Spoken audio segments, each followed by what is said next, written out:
Hi, good morning to all of you. So, let's start once again the crash course. Clear.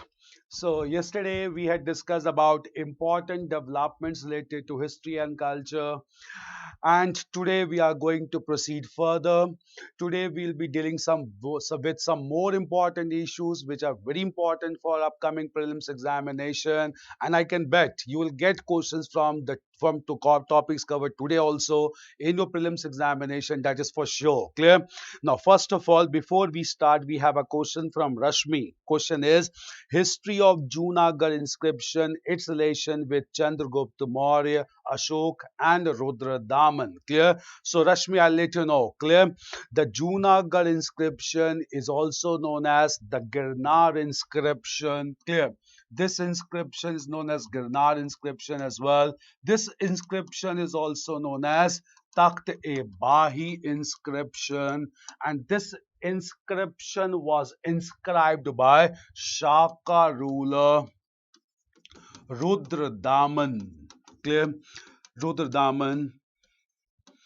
And the most distinctive feature of this inscription is that it is the first inscription to be written in pure Sanskrit language, and the style which has been followed in the inscription is known as the Kavya style, that is poetic style. Clear? So even though Rudradaman was a foreigner to India, he became the first ruler to issue pure Sanskrit inscription for the first time, which is known as Girnar inscription, Takht-e-Bahi inscription, and Junagadh inscription. Even Ashok, who preceded Rudradaman, issued inscriptions in Brahmi script and Prakrit language, but Rudradaman issued inscription in Sanskrit language. Clear? In this inscription, it is clearly mentioned that Rudradaman repaired the dam on Sudarshan Lake. Clear? So there was a Sudarshan Lake in the region of Kathiawar in Gujarat, and the dam got destroyed because of some natural calamity. He got the dam on Sudarshan Lake repaired, which is mentioned in Junagadh inscription. Clear? This inscription is related to Chandragupta Maurya also, Ashok also, along with Rudradaman. Why? Because the same dam had been repaired earlier by Chandragupta Maurya, the founder of Mauryan Empire. It was again repaired by Ashok through his officer known as Tushashpa. Clear? So Ashok got the dam on Sudarshan Lake repaired through his officer known as Tushashpa. Clear? And finally, the dam was again repaired by Rudradaman, which is mentioned in Girnar inscription, also known as Junagadh inscription. Clear? So in this way, Junagadh inscription is related to Chandragupta Maurya, Ashok, and Rudradaman. Clear? So very important piece of information, no doubt. Clear? So Takht-e-Bahi inscription, Girnar inscription, Junagadh inscription, it is the name of common inscription which was written in pure Sanskrit style, in Kavi style, and that mentions about the repair of dam on Sudarshan Lake by Chandragupta Maurya, Ashok, and even Rudradaman, the Shaka ruler. It's clear? Okay, fine. Now, today, let us start with a very important phase of history from where questions are asked. Almost 2-3 questions you will get from this topic, and this is known as the early medieval phase. Clear? So, early medieval phase is an important phase of history.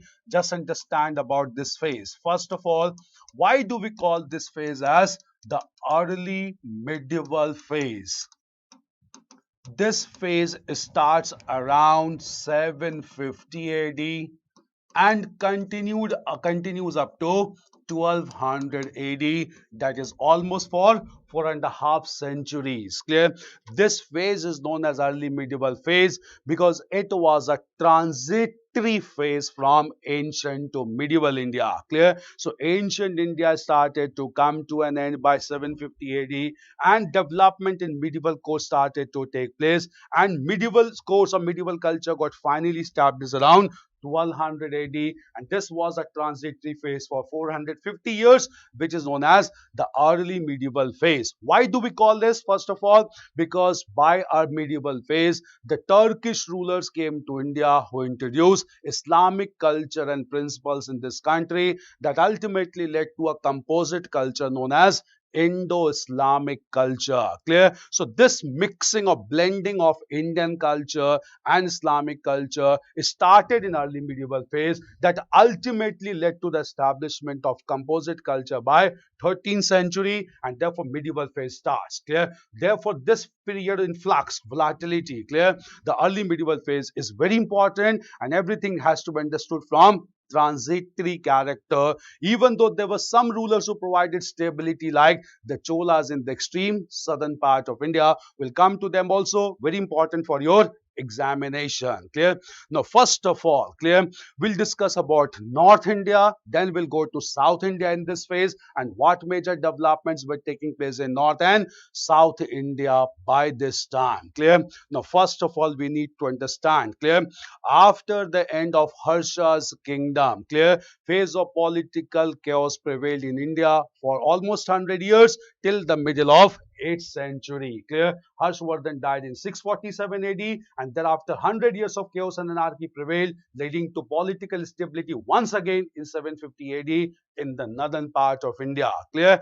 And coming to that stability that started in the medieval phase from mid 18th century. Clear? So by this time in the northern part of India, three contemporary dynasties were established in different parts. First among them were the dynasty of the Palas in eastern India, then the dynasty of the Pratiharas in western India, and the dynasty of the Rashtrakutas in the region of Deccan, who replaced the Chalukyas. We had discussed about Chalukyas and Pallavas. Pallavas were defeated by Chalukyas, and Chalukyas in turn were defeated by the founder of Rashtrakuta dynasty known as Danti Durg. Clear? Now these three contemporary dynasties were established in northern part of India by mid 18th century, and they provided some sense of political stability. Clear?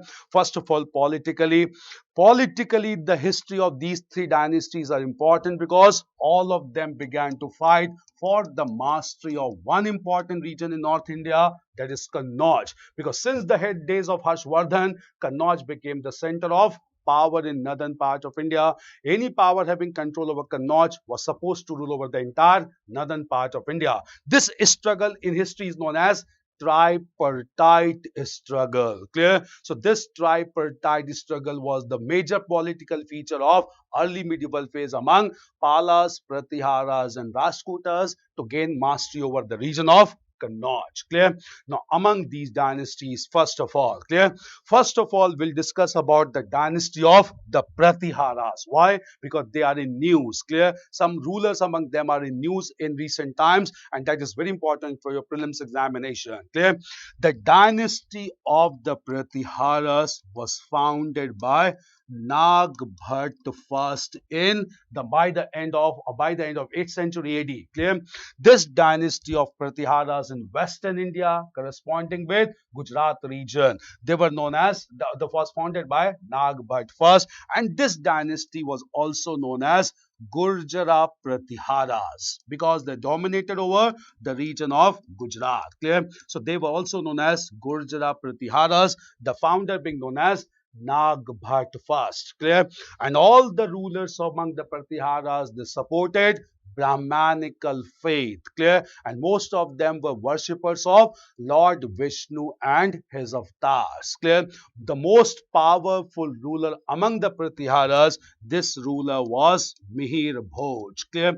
So Mihir Bhoj was the most powerful ruler among the Pratiharas, and he ruled over this dynasty for longer period of time. Mihir Bhoj recruited large number of horses, and with horses and cavalry, he was able to retain Kannauj also against the Palas and the Rashtrakutas in tripartite struggle. Clear? Now coming to this warrior, this ruler, that is Mihir Bhoj. Clear? Why Mihir Bhoj is very important? Clear? Mihir Bhoj has been important because in recent times the statue of Mihir Bhoj has been inaugurated, has been made and inaugurated at a place known as Kaithal in Haryana. Clear? So in the state of Haryana, in recently, clear, the large statue of Mihir Bhoj was inaugurated, and this inauguration was done to highlight the rich role, or rather rich legacy left by Mihir Bhoj in the western part of India, including parts of present Haryana. So at Kaithal in Haryana, the large statue of Mihir Bhoj was unveiled in recent time. So something to be known about Mihir Bhoj, clear. First of all, clear, Mihir Bhoj was the follower of Brahmanical faith. He was a great devotee of Lord Vishnu, and in fact, Mihir Bhoj claimed himself as an avatar of Lord Vishnu by adopting the title of Adi Varaha. Clear?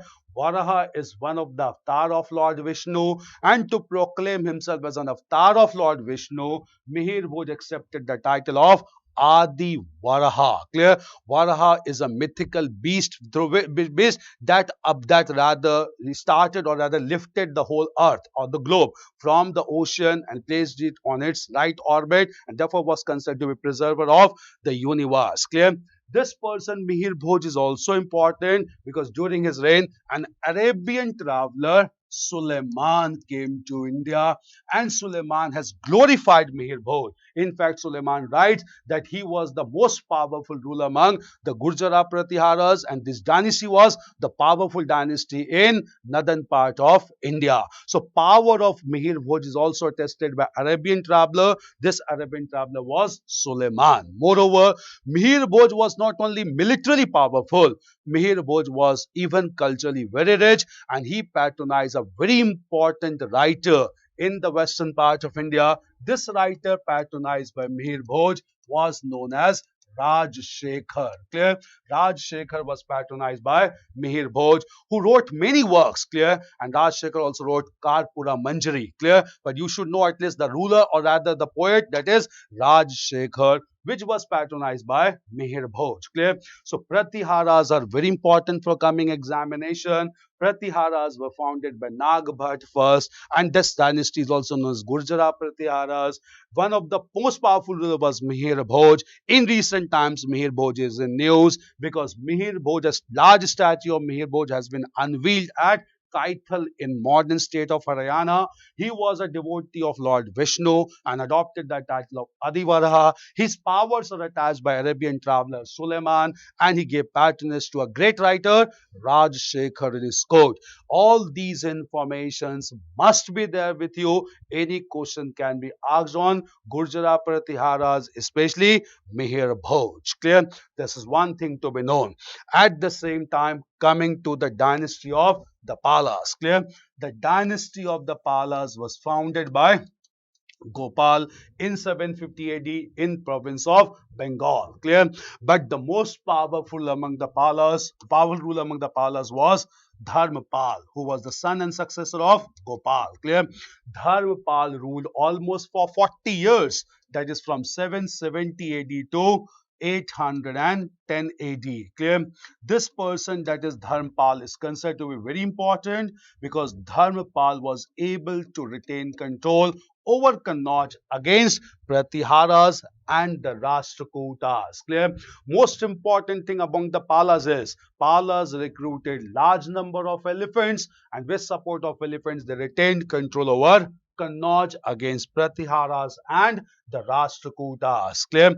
The most another important thing about Palas is they are the last rulers to patronize Buddhist religion in India. Clear? So Palas were supporters of Buddhist principles in India, and Dharmapal was a great devotee of Buddhist religion, and Dharmapal gave a grant of 200 villages for the maintenance of Nalanda University. Yesterday we had discussed about all these universities, that is Nalanda University, Vallabhi University, Vikramshila University, Udantpuri University, Somapura University. We have written all the universities of ancient India. Clear?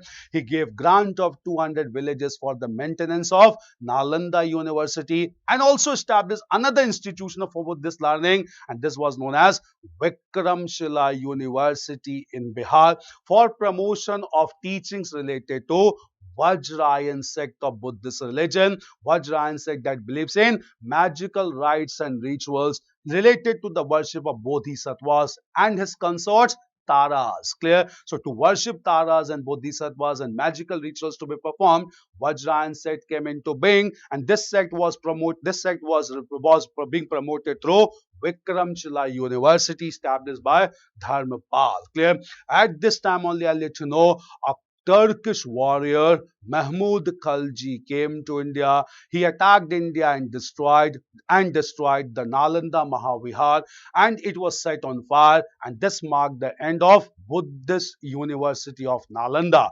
And with the decline of Palas by 12th century AD, in fact, Buddhism came to an end from the land of its birth, even though Buddhism remained to be a flourishing religion in other countries of the world. Clear? This was the developments related to the Palas. Clear? Coming to the Rashtrakutas, very important one. The dynasty of the Rashtrakutas was founded by Danti Durg.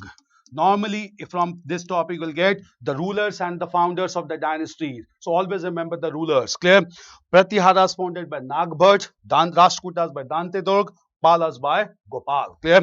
Dante Durg with his capital at Malkhed or Maniakhed, with his capital at Malkhed or Maniakhed. Clear? And the most powerful ruler among the Rashtrakutas, this ruler was Amogh Clear? Amogh was the most powerful ruler who retained control over Kannauj for a relatively longer period of time.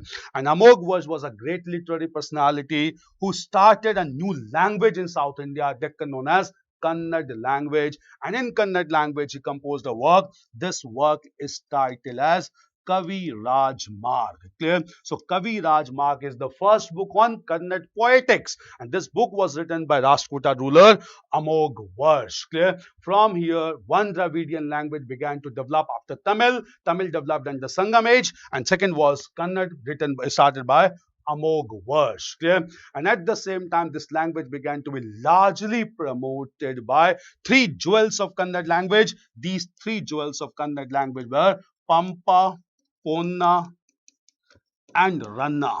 Clear? These were three jewels of Kannada language: Pampa, Ponna and Ranna. They are known as three Ratna of Kannada literature. Clear?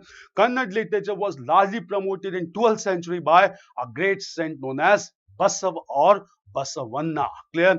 We'll come to discuss about Basav or Basavanna separately because he's very relevant for your coming examination. In fact, I'm saying you again, early medieval phase is very important. Prepare these topics, you get questions. Clear? Basav is very important just because he founded the sect of Lingayas, and he started the first parliament known as Anubhav Mandap, which has inspired Bharat Mandapam recently, established by our Prime Minister, even in G20 summit. Clear? We'll come to that. Clear? But first of all, Amogh started the Kannada language with Kavi Rajmarg, and three jewels were supported to promote Kannada language: Pampa, Ponna and Ranna. Clear? These developments took place, and therefore early medieval phase became very important because of these dynasties. Now just understand. Clear? Due to continuous struggle among the three dynasties to mastery Kannauj. Clear? All the three dynasties exhausted their energy. They finally came to an end. By the end of 10th century AD, political vacuum again began to prevail in India, and this political vacuum was largely utilized by one warrior from West Asia. This warrior was Mahmud of Ghazni, who raided India 17 times solely to extract resources out of Indian territory. Clear? We'll discuss how he came to India, what factors motivated him to come to India, and how he managed to raid India 17 times to take away the resources from Indian territory. We'll come to his invasions separately. Clear?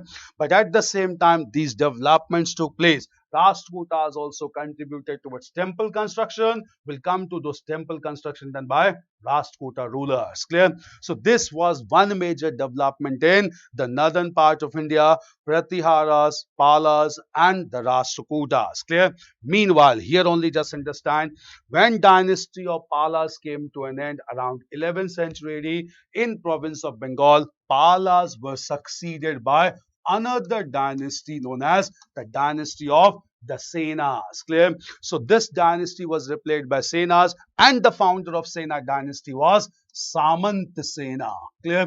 So Samant Sena was the founder of Sena dynasty in Bengal. Clear? And this dynasty was ruled largely by one powerful ruler, and this powerful ruler was Balala Sen. Clear? So Balala Sen was the most powerful ruler among the Sena dynasty, and Balala Sen wrote several important works, and the most popular work of Balala Sen is related to astronomy, and this work of Balala Sen is known as Adbhut Sagar. Clear? So the work of Adbhut Sagar was written by Balala Sen, and this work dealt with the theme of astronomy. Clear? So Senas also succeeded for some time in province of Bengal after the Palas, the founder of Sena being Samant Sen, and the most important being Balala Sen, who wrote several important works, the most important being the work on astronomy known as Adbhut Sagar. Clear? This was minor dynasty established in province of Bengal. So this was the major picture of all these dynasties which were established in northern part of India. Clear? At the same time, clear, apart from this, we need to understand that these dynasties came to an end, and by these dynasties came to an end and Turkish warriors began to attack. Clear? North India witnessed the rise of aristocratic warriors among the Kshatriya class.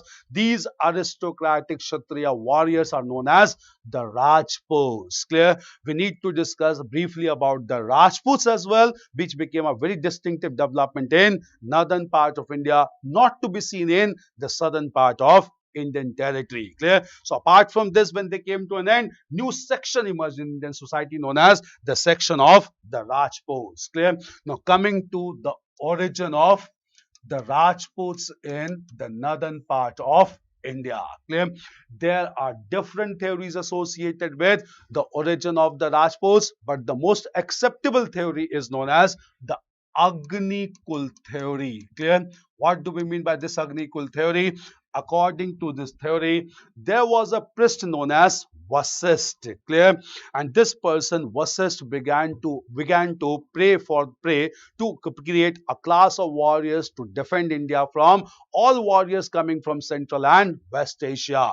He organized a fire pit at a place known as Mount Abu in Rajasthan. And after years of meditation, it is believed that from this fire pit, Agni Kund, clear, 4 Rajput clans emerged, and these Rajput clans are known as Agni Kul Rajputs. Clear? Kul means clan. Clear? So 4 Agni Kul Rajputs emerged from the fire pit at Mount Abu. These Agni Kul Rajputs were Pratiharas.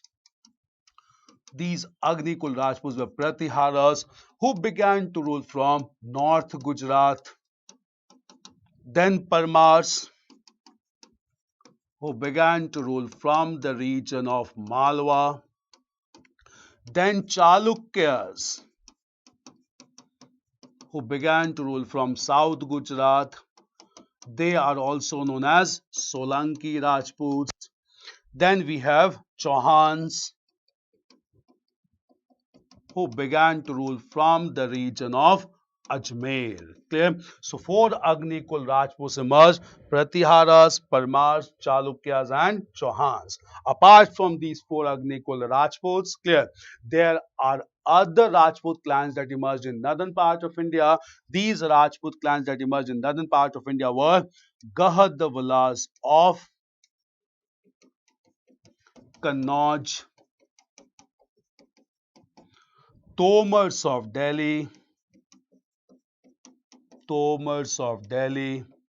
and Chandelas of Bundelkhand.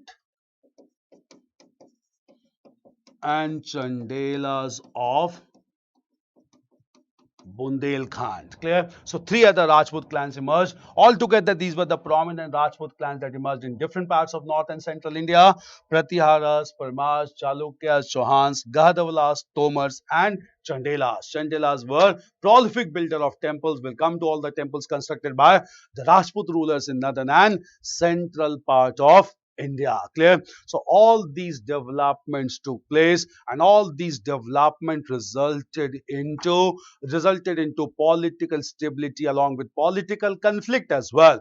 And ultimately, we'll see politically, even the Rajputs got defeated by the Turks, and that ultimately resulted into establishment of Delhi Sultanate. Clear? As the most powerful Rajput warrior of Chauhan clan, that is Prithviraj Chauhan, was defeated by Muhammad Ghori in the Battle of Tarain in 1192, that marked the beginning of Turkish rule in India. Clear? We'll come to that political developments, but meanwhile, just understand. Clear? These all dynasties, maybe the Palas, the Pratiharas, the Rashtrakutas, and even the Rajputs who dominated the early medieval phase in the northern and central part of India. We'll go to South India separately. All of them contributed towards cultural growth and development. We had discussed about some of the works like Adbhut Sagar or the work like the written by Amog Varsh. Clear?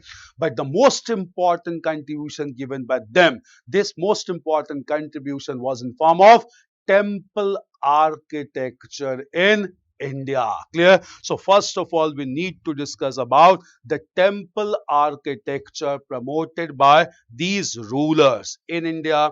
And this temple architecture became one more distinctive feature of early medieval phase. Clear? So we'll come to all the major temples. Do remember one thing, you will get one or two questions from temple constructions and temples every time. We need to understand about temple construction in early medieval phase, which was the major phase for temple architecture in India, because when Sultanate got established, they began to promote Islamic monuments in India. Clear? So coming to the temple architecture. Clear? We'll proceed region wise. First of all, we'll discuss all the temples in eastern part of India. Then we'll discuss the temples in northern part of India and even in Himalayan region before we go on to discuss about South Indian temples. Clear? Now, first of all, I'll let you know. Just understand. Clear? First of all, coming to temples of eastern India or temples in eastern India. Do prepare this topic. It's very important for your examination. Expected question will come. Temples in eastern India. Temples in eastern India. Clear? We need to understand what were the temples. Clear?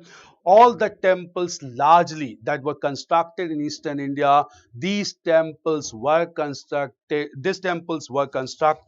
in the Nagar style of temple architecture. What do we mean by Nagar style of temple architecture, and what are the distinctive features of Nagar style of temple architecture? We need to understand. Clear? First of all, do understand. Clear? That in Nagar style or any temple, clear? First of all, ground plan always remains to be same. Clear? The most important place in any temple is the Garbhagriha or the Sanctum Sanctorum, where the main idol of the god is kept. Clear? First of all, when any temple is constructed, a large platform is created. Clear? A large platform is created. This large platform, which is the ground plan, this large ground plan is known as Jagati. Clear? So Jagati is the large ground plan. Clear? Above this Jagati, there is another contracted ground plan which is connected through flight of steps. Clear? So this is connected with flight of steps, and this structure is known as Pithas. Clear? So Jagati is followed by the Pithas. Clear?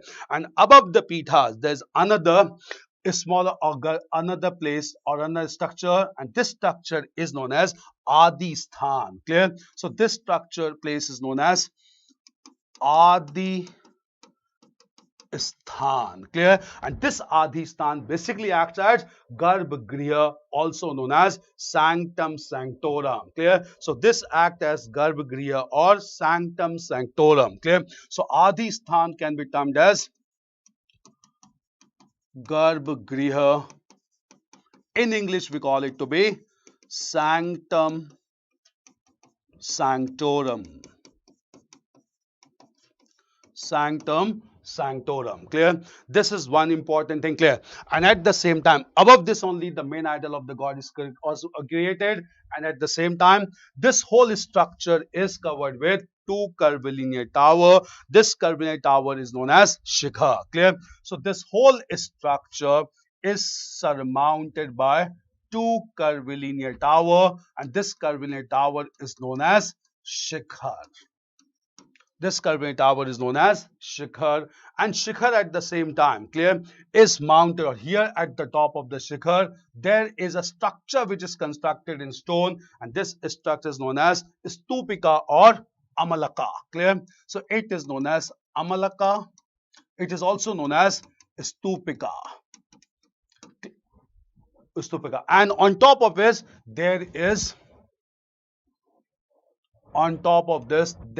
a kalash that is kept, clear, and this kalash at the top is known as, we call it also to be kalash.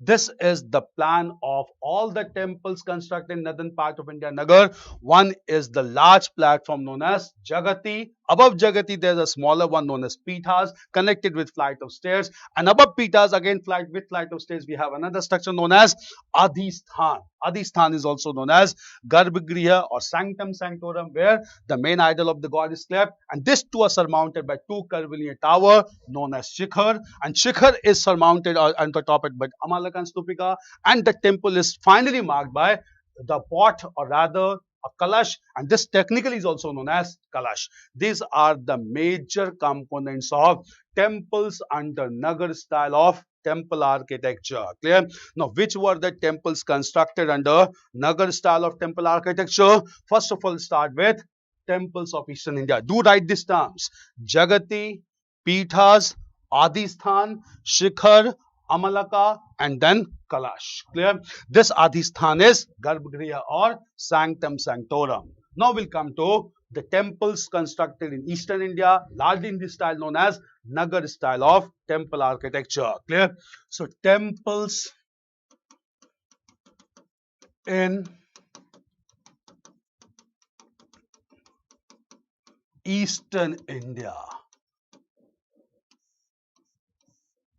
Temples in Eastern India. Coming to this temple, clear? Now, first most important temple, most popular temple, which was in news also and which is always in news, clear? The first most important temple is Sun Temple at Konark. Clear? So, the most popular temple in Eastern India is Sun Temple at Konark. Odisha, clear? Odisha is also known as Devbhumi along with Uttarakhand, clear? So Sun Temple, Konark, Odisha, clear? Now something about this Sun Temple, why it is important, clear? Sun Temple was constructed by a ruler known as Narsimha Dev first, who belonged to East Ganga dynasty, clear? So this temple was built by Narsimha Dev first. He constructed this temple, Narsimha Dev first, who belonged to Eastern Ganga dynasty. There was a dynasty in Odisha known as the Eastern Ganga dynasty. Clear? Narsimha Dev first. Clear? Eastern Ganga dynasty. Write the year also. It was constructed in 1235 AD. This temple is very important. Clear? Okay, it was represented even in the Jagannath temple, even in the G20 summit also by Prime Minister. Jagannath temple. Now, what are the distinctive features of this temple? Clear? These distinctive features are very important. In fact, you will get features only in prelims examination. Clear? This temple complex is in form of chariot of sun god, that is Surya. Clear? So it is in the form of the chariot of sun god,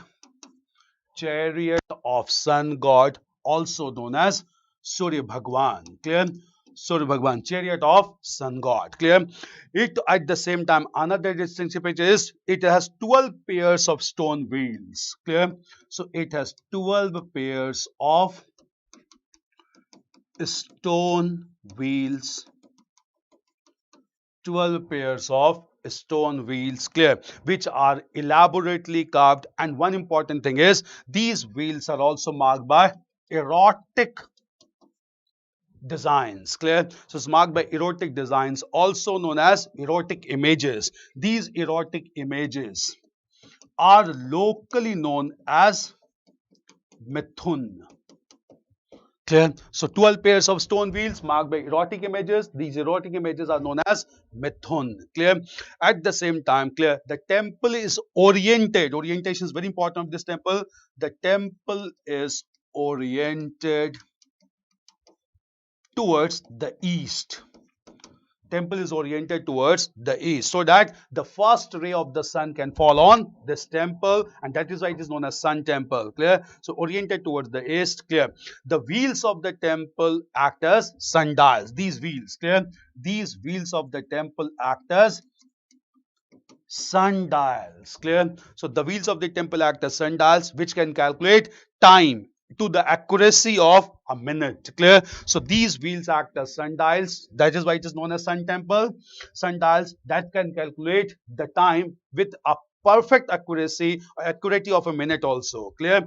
At the same time, this style or the whole style in which the temple has been constructed, this style is also known as Kaling style of architecture. This is known as Kaling style of architecture, and it is also one of the site included under UNESCO World Heritage Site. Clear? So I'll repeat here only first of all. Clear? Sun Temple at Konark. Clear? So Sun Temple at Konark was constructed in 1235 AD. It was constructed by Narsimha Dev first, who belonged to Eastern Ganga dynasty. This the most distinctive feature is it is in the form of chariot of sun god, advocate or that this to Surya. It has 12 pairs of stone wheels, and these stone wheels act as sundials that measures the time with accuracy, and these wheels contain erotic images who are known as mithun. Clear?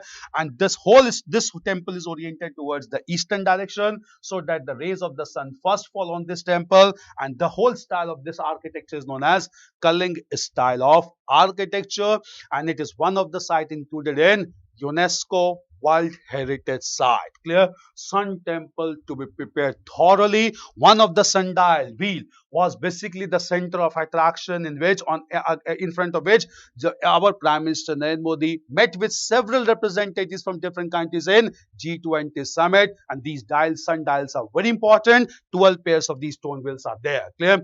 Very important one. In fact, I'll let you know in course of time. Clear? This is not the only sun temple in India. We have various or multiple sun temples in India. We have sun temples in Uttarakhand also. We have sun temple in Assam also, Bihar also, Andhra Pradesh also, Tamil Nadu also, Gujarat also, Madhya Pradesh also, and even Jammu and Kashmir, known as Martand Temple. I'll let you know about all these sun temples. They are very important temples in India. One among them being the Sun Temple at Konark in Odisha, and this temple is very prominent one. Clear? So the major architecture is very clear. These distinctive features must be known to all of you. They are very prominent one. Especially eroticism is a major feature also that is indicated by mithun. Clear? So one temple in eastern part of India in Odisha known as Sun Temple of Konark. Clear? Coming to another temple in eastern India, again in Odisha only, and this temple is popularly known as the Lingaraj temple. Clear? So Lingaraj temple, very prominent one. We'll come to this temple. So Lingaraj temple in Odisha. Clear? It is located in the capital city itself, the capital city being Bhubaneswar. The Lingaraj temple at Bhubaneswar. Clear? This temple was constructed in 11th century. This temple was constructed in the 11th century. 11th century. Clear? And it was constructed by a ruler known as Yayati Keshri. This temple was constructed by a ruler known as Yayati Kesari of Somvansh. He belonged to the Somvansh.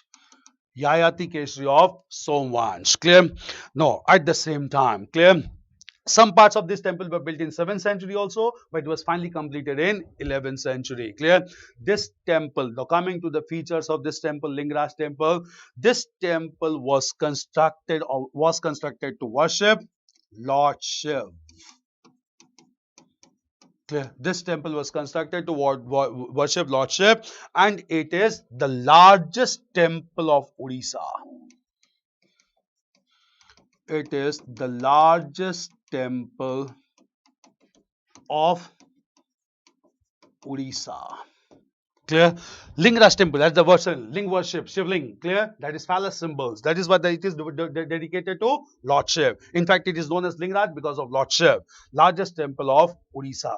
It has also been constructed in Kaling style of architecture. Constructed in Kaling style of architecture. Clear? Clear. And at the same time, clear, this temple is constructed in Kaling style, which is known as Deval style. Typical style known as Deval style of temple architecture. Clear. Deval style has four important components. Clear. These four components of Deval style is the Viman. Viman, that is a structure constructed over the Garbhagriha. Clear? Sometimes in Kaling style, we call this Shikhar as Viman also. Clear? So it's basically Viman, but we call it as Shikhar, we call it as Viman. Clear?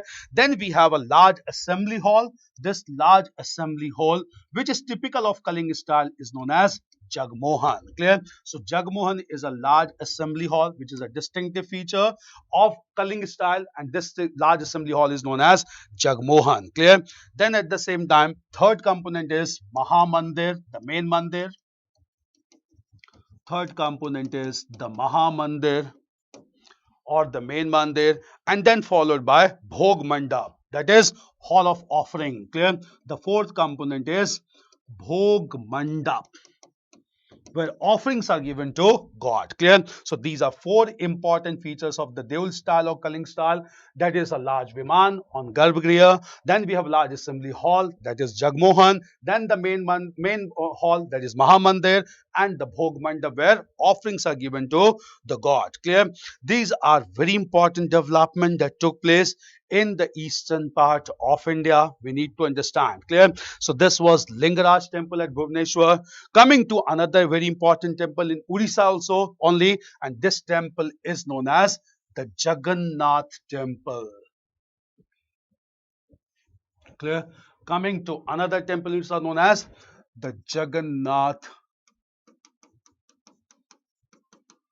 temple.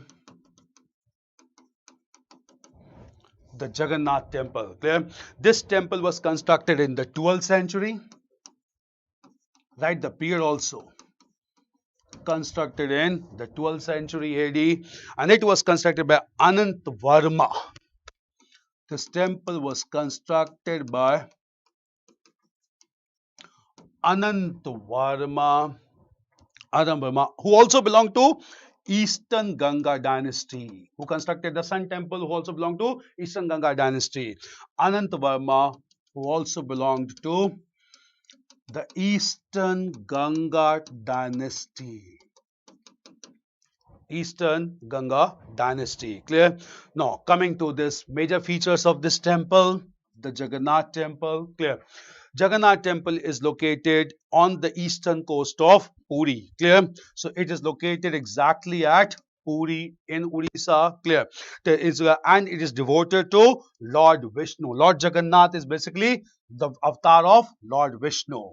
So Lord Jagannath is an avatar of Lord Vishnu.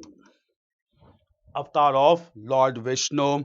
Clear? This temple is unique as they are made in wood. Wood has been used in large amount. Clear? So this temple has been largely constructed not only in stone but largely in wood. And these wood are replaced every 12th year. Clear? So this whole temple has been constructed in wood, which is replaced after every 12th year. Clear? So this is wood. This very distinctive feature. Do remember, this is constructed in wood. Initially, it was constructed in stone, but as we'll discuss, this temple was destroyed by several times by rulers in medieval times, including Firoz Shah Tughlaq. So ultimately, the temple was constructed in wooden material, and this wooden material is replaced after every 12th year. Clear? This very important feature of the Jagannath temple at Puri. Clear? And this temple, clear? This temple mark one of the four dhams. Clear? And these four dhams are four divine divine sites. Clear? Among the 4 divine sites of Hindu faith, Jagannath temple is one of them. Clear? And that is associated with Rath Yatra. Clear? So among the 4 dham, this is one of the dham, and therefore this dham is marked by the Rath Yatra as well at Puri. Clear? This is very important one, and at the same time, clear? This also contains 4 important. This also has been constructed in Deval style, which is Kaling style. Clear? And Deval style is marked by 4 important components. These components are: number 1, the Viman; second is known as Jagmohan; third is known as Mahamandir; and fourth is Bhog Mandap. Clear? So this temple is also marked by 4 important features of Deval style.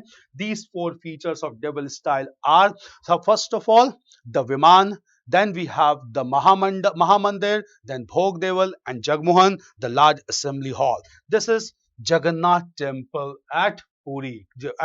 Clear? So 3 major temples in eastern India, all the 3 temples belonging to Orissa, and you must be thorough with these 3 temples, because you get questions from temples, especially in eastern part of India. Clear? Temples all across India are important, but these are very prominent one. When we move further from, clear, the temples from this region to the region of Bengal and northeastern part of India, there also we have some prominent temples. Clear? Now coming to northeastern. So apart from eastern India, now we'll go to the northeastern region as well. Clear? So northeastern region is very equally important for temple construction. First of all, the most important temple in the northeastern part of India is the Kamakhya temple in Guwahati. Kamakhya temple in Guwahati. Clear? This is a very important temple known as Kamakhya temple. Clear? Now what is importance of Kamakhya temple? We'll just understand. Clear? See, there is a strong belief, clear, that Lord Shiv was moving across with his wife Sati. Clear? He carried the dead body of Sati, and he was remembering his old days when they used to live as happy couple. Clear? The pain of Lord Shiv could not be seen by Lord Vishnu, and Lord Vishnu destroyed the body of Sati into different pieces through Sudarshan Chakra. Clear? Now there are theories that this body was divided into 18 pieces that fell at different locations of India. Some sources say that the body was divided into 52 pieces. It was divided in different parts of India, and where the parts were divided, all this came to be known as Shakti Peeth in India. Clear? So largely it is accepted that there are 52 Shakti Peeths in India, in which among them 18 are Mahashakti Peeth. Clear? So there are Shakti Peeths in India. Normally 52 pieces of goddess Sati fell on different parts of Indian territory, beyond Indian territory also, and all these 52 places came to be known as Shakti Peeth in India, and all these places are marked by flourishing temples. Clear? One among them, in fact one of the most important among them, among the 52 sites, is the site of Kamakhya in Guwahati region of Assam, and this temple is worshipped to show gratitude towards Sati. Clear? Goddess Sati. There is no image of goddess Sati here. In fact, this temple is marked by worshipping of by the devotees to show annual menstruation of goddess Sati. Clear? So it is basically the annual menstruation of goddess Sati, which is worshipped as Kamakhya temple, and a very important festival is organized. This festival is known as Ambu Bachi Mela. Clear? So Ambu Bachi Mela is organized annually, and this marks the large number of devotees going to worship the annual menstruation of goddess Sati. Clear? So Kamakhya is one among the 52 sites. Clear? And these 52 sites are located not only in India, even beyond Indian frontier, and these all are very holy places for the members of the community. Clear? So all of them worship the remains or rather parts of goddess Sati, who was wife of Lord Shiv, and she was divided into 52 pieces by Sudarshan Chakra of Lord Vishnu. Clear? So Kamakhya temple, very important one. Clear? And this temple is marked is considered to be a very divine place in northeastern part of India. Along with this, there was another temple, and this temple in the northeastern part of India is known as Shiv Sagar, also known as Shiv Sagar Siva Dole Temple. Shiv Sagar Siva Dole Temple. Shiv Sagar Siva Dole Temple. It was constructed by Ahom rulers in 1734 AD. So constructed by Ahom rulers. We'll come to these rulers, very powerful one. Ahom rulers in 734 AD. Clear? These temples, clear? So this temple is known as Shiv Sagar Shiv Dole Temple because it is a group of 3 temples. Clear? These 3 temples are Shiv Dole Temple, then we have Vishnu Dole Temple and Shiv Temple or Devi Dole. Clear? So it's Shiv Dole, Vishnu Dole and Devi Dole. Clear? So 3 temples combined together is known as Shiv Sagar Shiv Dole Temple. Clear? It is located on the banks of Shiv Sagar Tank. Clear? So this temple is known for worshipping Shiv Dole, Vishnu Dole, Shiv Dole, Vishnu Dole and the Devi Dole. And the Devi Dole, which is located on the banks of Shiv Sagar Tank. Clear? Shiv Sagar Tank. This temple indicate, clear, that is marked by a home style of architecture, and the most important feature is it is crowned with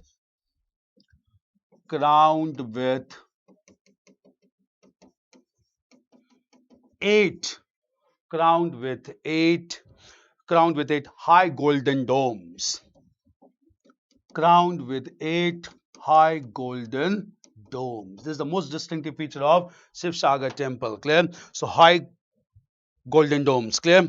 Clear. And this style is also seen in Kamakhya temple also. Clear? So golden domes, 8 golden domes are there in Shiv Sagar temple. This style of architecture is seen even in Kamakhya temple and Guwahati as well. Clear? So these were major features of the temples found in northeastern part of India. 2 temples, Kamakhya temple and Shiv Sagar Shiv Dole temple. Clear? In eastern India, we also need to discuss temples in the region of Bengal also. In fact, in Bengal, there's a very important temple known as Terracotta Temple at Vishnupur, which is located in Bankura district of West Bengal. Clear? So coming to this temple located in eastern India in the province of Bengal. Clear? So in province of Bengal, we have a terracotta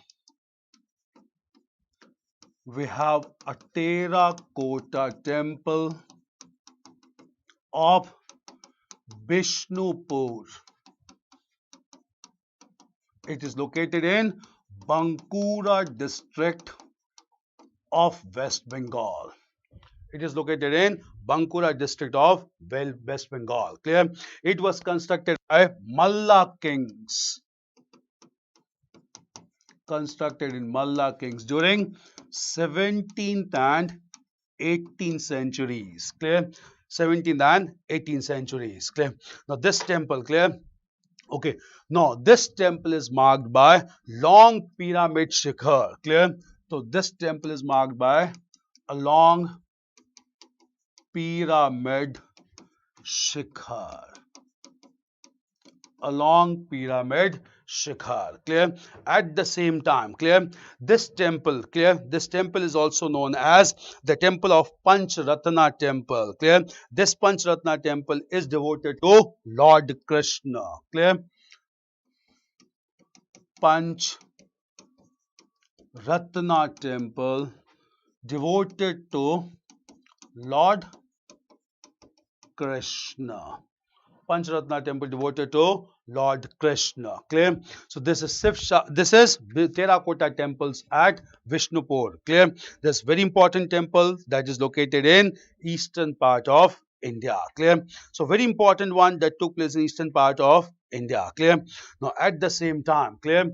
If we look into eastern part of India also, we can count Chhattisgarh also, and in Chhattisgarh we have Lakshman temple at Sirpur. Clear? We have Lakshman temple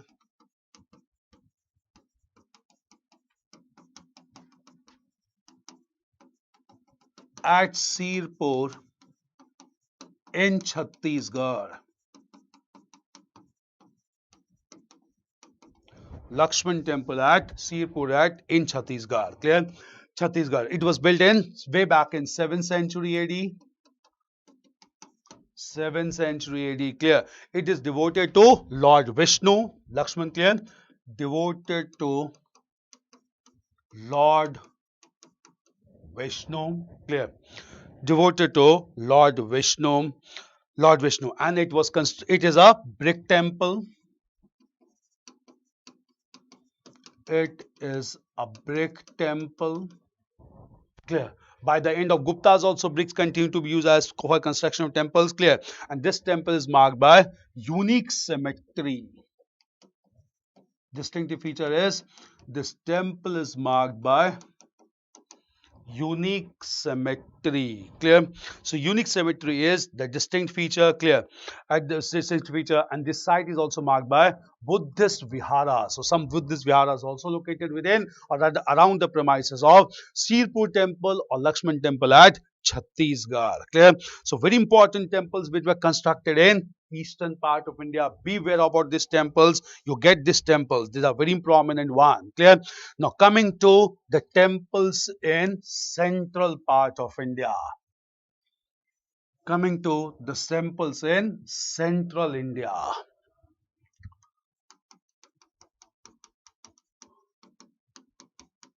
Temples in central India. Clear? Now in central India, first of all, I want to discuss a temple which is known as Chauset Yogini temple. This has been in news. Clear? This temple known as Chauset Yogini temple located in Madhya Pradesh. Clear? Chauset Yogini temple. Clear? It's located in Mitauli village. It is located in Mitauli village of Madhya Pradesh. Clear? Now, why this temple has been in news, we need to understand. Clear?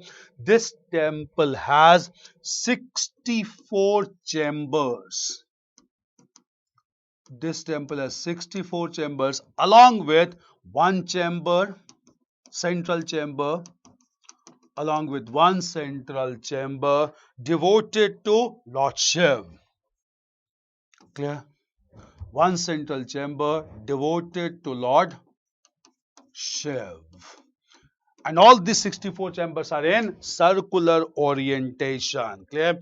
Why this temple is in news? Because it is said that based on the model of Chauset Yogini temple only, the old Parliament of India was planned and constructed. Clear? So the old plan was basically planned and constructed based on Chauset Yogini temple. Clear? So Chauset Yogini temple is a temple in which, clear, the Chauset Yogini temple is a temple in which, first of all, clear, is a temple in which there was 64 chambers constructed in circular form marked by huge pillars. Clear? In which the central deity lordship was placed in the central chamber, and therefore this orientation was considered to be the similar orientation of the old parliament building in India. And just because of this old parliament building, clear, which has been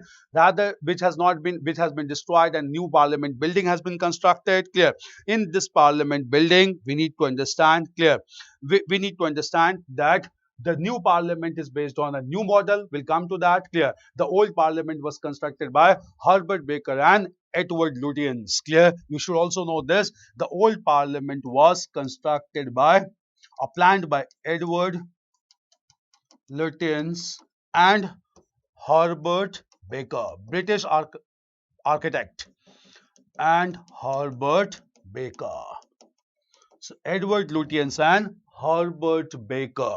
They too constructed, or they too contributed towards construction of old parliament, and this old parliament is said to be constructed on the basis of Chauset Yogini temple located in Mitauli village, which was constructed to worship Lord Vishnu. Clear? Which was constructed to worship Lord Shiv. Clear?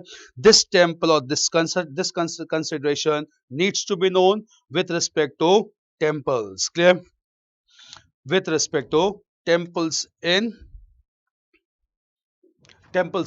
central part of India. Coming to another temple in central part of India. Clear? Central part of India. Now, before we go to other temples, there are some questions I need to answer.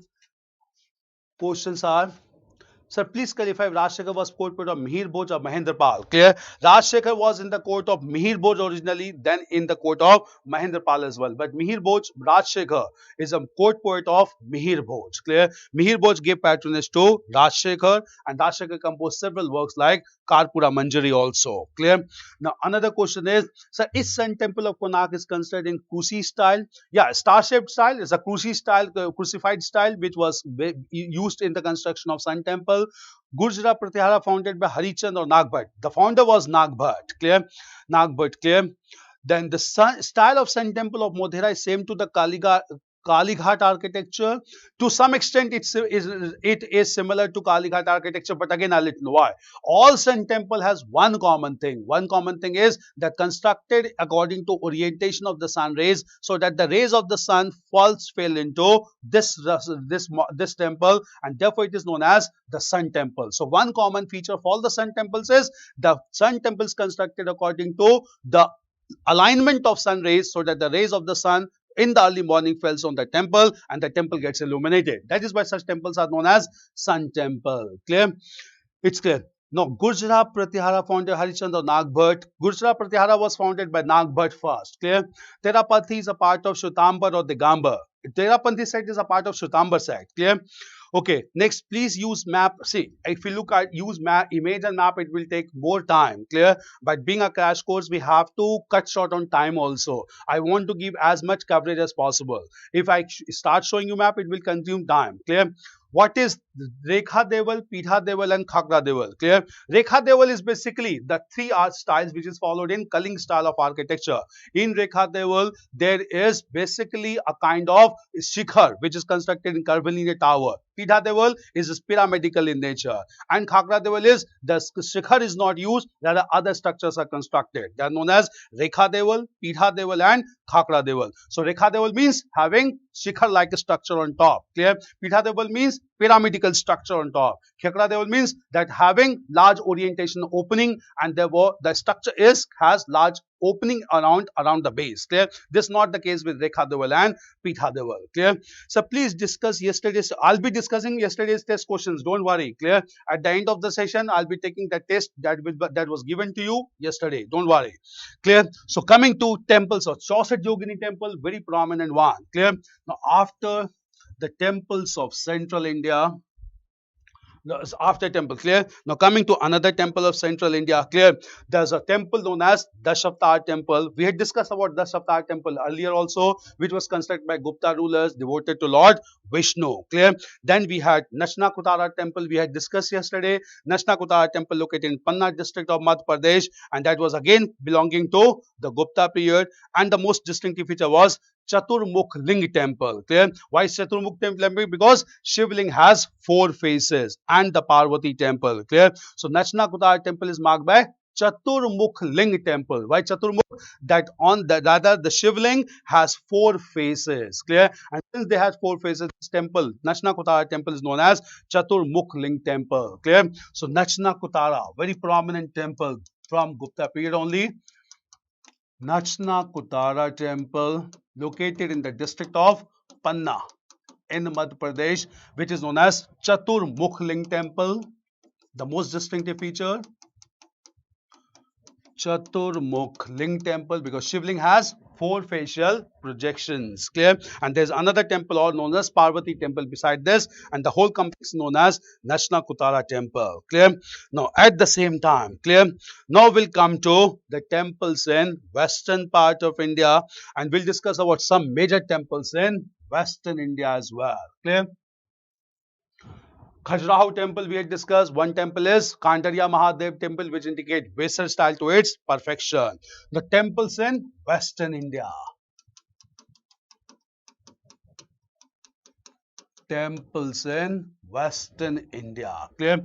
We had discussed some temples of western India, like basically the Dilwara temples, that is marked with Jain religion. Then we have Ranakpur temple, again related to Jain religion, located in Pali district. Clear? Now in western India, again we have a Sun temple. Clear? So Sun temple is there in western India as well, and this Sun temple in western India is located in Modhera, Gujarat. It's also known as Modhera temple. Clear? So Modhera temple in Gujarat is also a Sun temple. It was constructed by Raja Bhimdev.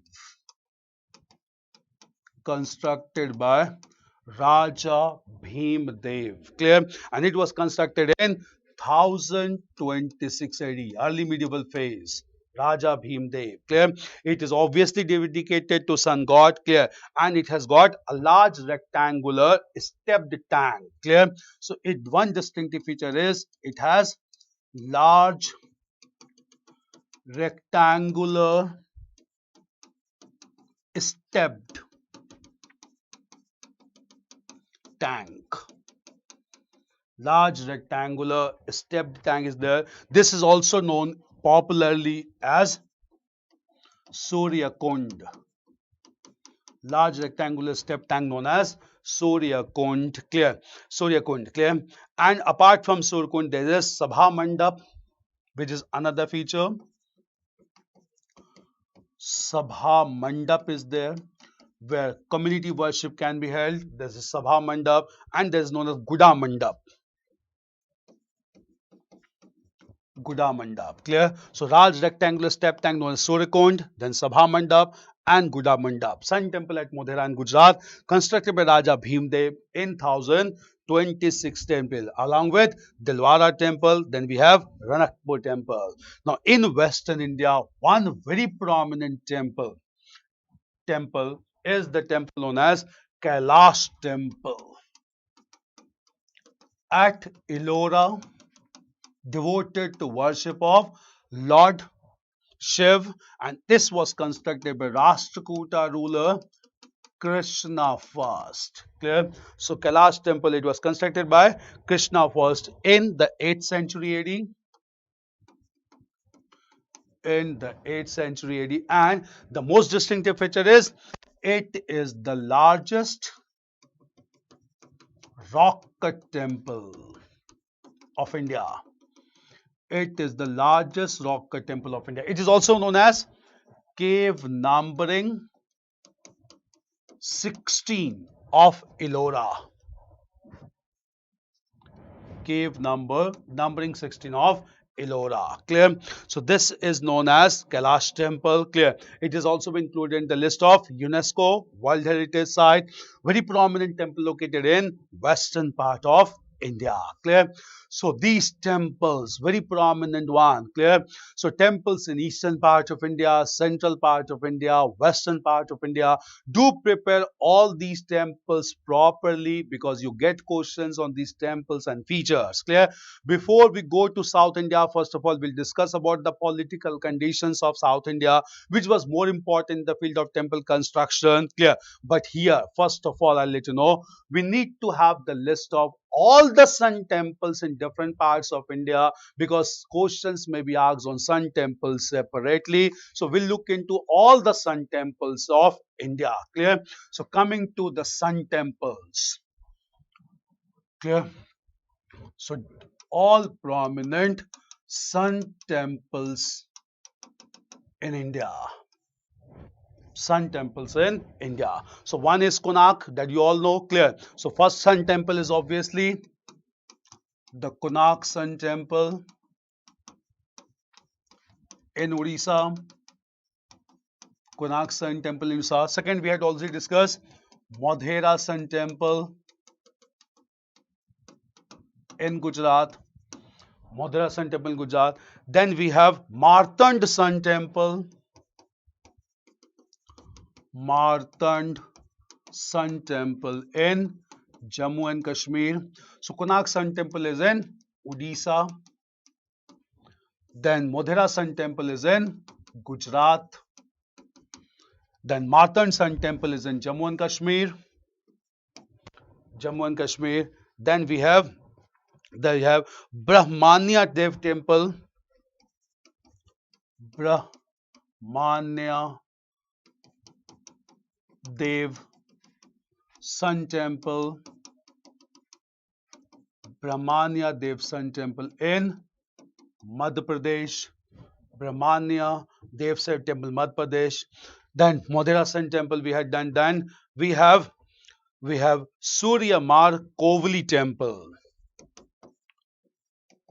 Surya Mar Kovli Temple in Tamil Nadu. Surya Mar Kovli Temple in Tamil Nadu. Then we have Surya Narayan Temple. Surya Narayan Temple in Andhra Pradesh. Surya Narayan Temple in Andhra Pradesh. Clear? Andhra Pradesh. Then we have Dakshinaka. Then we have Dakshinarka Sun Temple. Dakshinarka Sun Temple in Bihar. Dakshinarka Sun Temple in Bihar. Then we have Surya Pahar Temple. Surya Pahar Temple. Surya Pahar Temple. Surya Pahar Temple in Assam. Surya Pahar Temple in Assam. And then finally we have Katamal Surya Temple. Katamal Surya Temple in Uttarakhand. Clear? Katamal Surya Temple in Uttarakhand.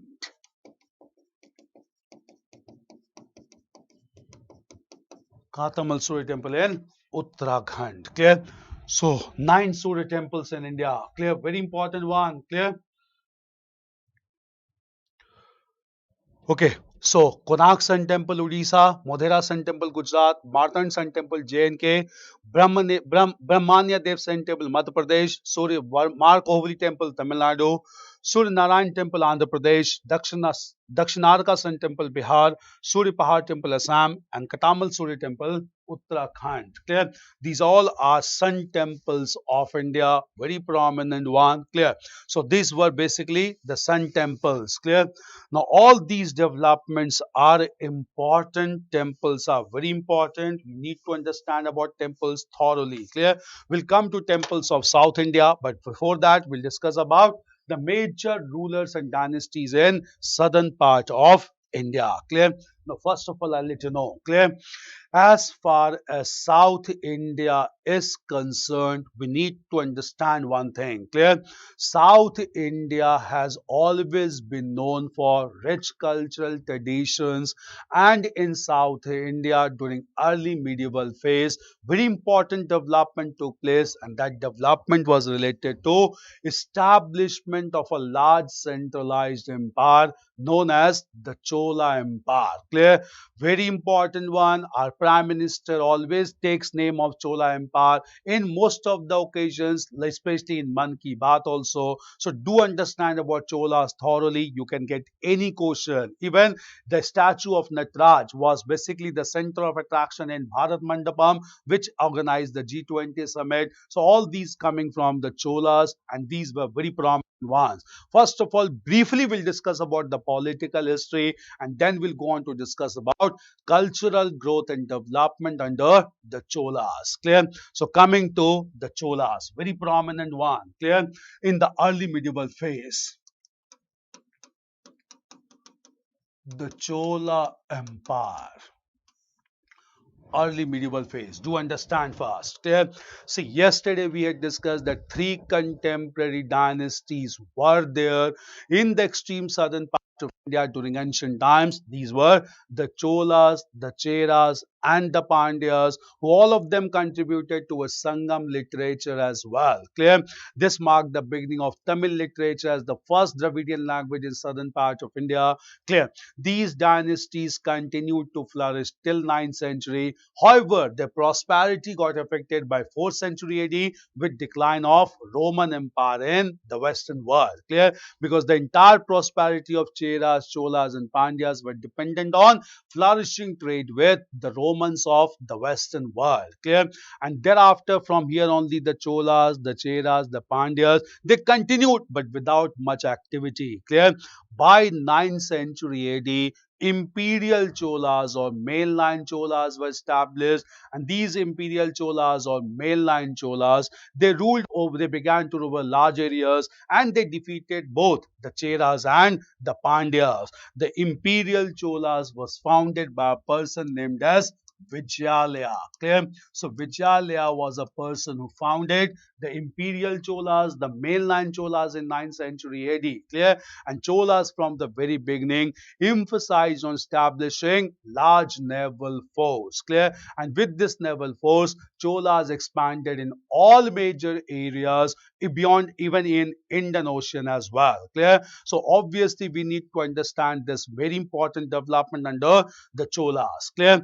The most powerful ruler among the Cholas were two prominent ones. These two rulers were Raj first, and who ruled from 985 AD to 1014 AD, followed by his son and successor Rajendra I, who ruled from 1014 AD to 1044 AD. Clear? So Raj first and Rajendra first. Clear? Understand about their achievements. Clear? Sir, all sun temples have the same construction style? No. Clear? There's only one common thing, that all the sun temples constructed in different parts may have different architecture, but all the sun temples has one common thing. They always face the eastern side. Why eastern side? So that the rays of the sun from eastern side falls on the temple in the early morning. Clear? This is the only common thing among all the sun temples, because all of them are oriented towards eastern side because of sun. Otherwise, regionally the architecture can vary from place to place. Clear? No. Raj first and Rajendra first. Clear? Raj first, with a large naval force, defeated the Chera navy at Trivandrum and even defeated the Pandyas. Clear? So large areas of the Cheras and Pandyas were taken under control by Raj first. Clear? With large military force and naval force, Raj first even annexed the northern part of modern Sri Lanka. So Tamil land is not far away from Sri Lanka. Northern part of Sri Lanka was conquered by Raj first. And more importantly, from current contemporary perspective, clear, Raj first, with large naval force, conquered the entire island of Maldives. Clear? So Maldives, which is right now having a rough patches with India, this entire island was conquered by Raj first way back in the 10th and 11th century. Clear? So Raj first defeated the Cheras and Pandyas. Raj first even conquered the northern part of Sri Lanka and the entire island of Maldives in Indian Ocean. Clear? The series of military annexation was carried forward by son and successor Rajendra first. Clear? And Rajendra first, he completely defeated the Cheras and Pandyas, and the entire territory was brought under Chola Empire. So Cheras and Pandyas finally came to an end due to the aggression of Rajendra first. Rajendra first led expedition against Sri Lanka, and the entire Sri Lanka was brought under Chola Empire. Clear? Apart from this, Rajendra first wanted to promote trade relationship with China across Bay of Bengal region. Clear? And therefore, Rajendra first wanted to establish a halting station in Bengal to promote trade with China. But the contemporary ruler of Pala dynasty refused to provide space for halting station, and therefore in 1022 AD, Rajendra first led naval expedition against Pala ruler. He defeated the Pala ruler Mahipal, and since it was a big victory, Rajendra first took the title of Gangai Konda Chola, that is Chola conqueror of the river Ganga. Clear? He also founded a new city which was termed as Gangai Konda Cholapuram, or the city of the Chola conqueror of the river Ganga. Clear? So all these developments took place under Raj first and Rajendra first. Clear? So they are considered to be big warriors, and they established large Chola empire, and this large Chola empire was extended from this region. Both Raj first and Rajendra first even maintained diplomatic and trade relationship with Sri Vijaya Empire of Southeast Asia. Clear? So they extended their arms up to Southeast Asia and even wanted to go up to the region of China as well. Clear? So they were highly enterprising in nature, and they established large Chola empire, centralized Chola empire. Clear? The contributions of Raj and Rajendra first were the most important one. Clear? Now apart from this, clear, Raj first and Rajendra first, after establishing large Chola empire, they also contributed towards effective administration. Clear? And Chola administration became a very distinctive feature of South India, and this Chola administration has always attracted the attention of our Prime Minister Narendra Modi, who always keeps on talking about Chola administration because of its progressive character. Clear? Progressive character. And the Cholas contributed towards major developments in extreme southern part of India. Clear? So this was political history, major rulers. Now coming to why Cholas are always in news, why Cholas were in news in contemporary times also. Clear? Coming to this development, clear? First of all, the major thing that is in news in contemporary times is that recently the Prime Minister of India placed an important Sangol or scepter. Sangol or scepter. Sangol or scepter. Sangol or scepter in the new parliament building. So since new parliament building has been constructed, clear, our Prime Minister placed Sangol or scepter in the new parliament building, and this Sangol is largely connected with Chola Empire of early medieval phase. Clear? This scepter or this Sangol was given to our Prime Minister by a leading priest, a leading expert, and this leading expert is Thiru. This leading expert is Thiru Vadu Thurai.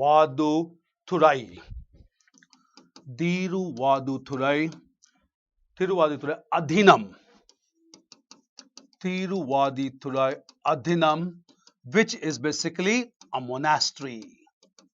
So experts of this monastery known as Thiruvadurai Adhinam gave this scepter or Sangol to our Prime Minister, and our Prime Minister placed this Sangol in the new parliament building. Clear? But what is the importance of this Sangol? What is the importance of this scepter? Clear?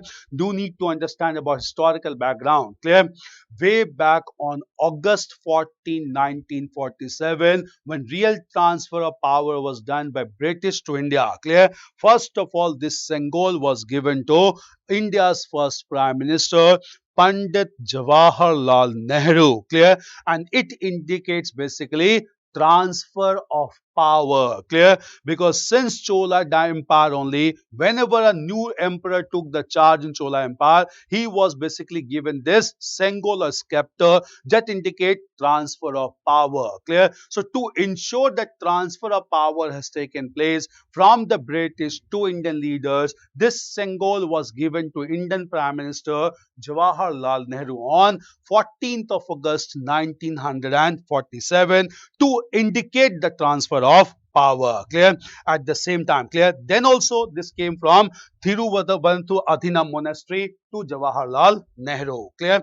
This, the word Sengal, clear, is derived from the Tamil word which means semi. Clear? So Sengal is a word which has been derived from Tamil word semi.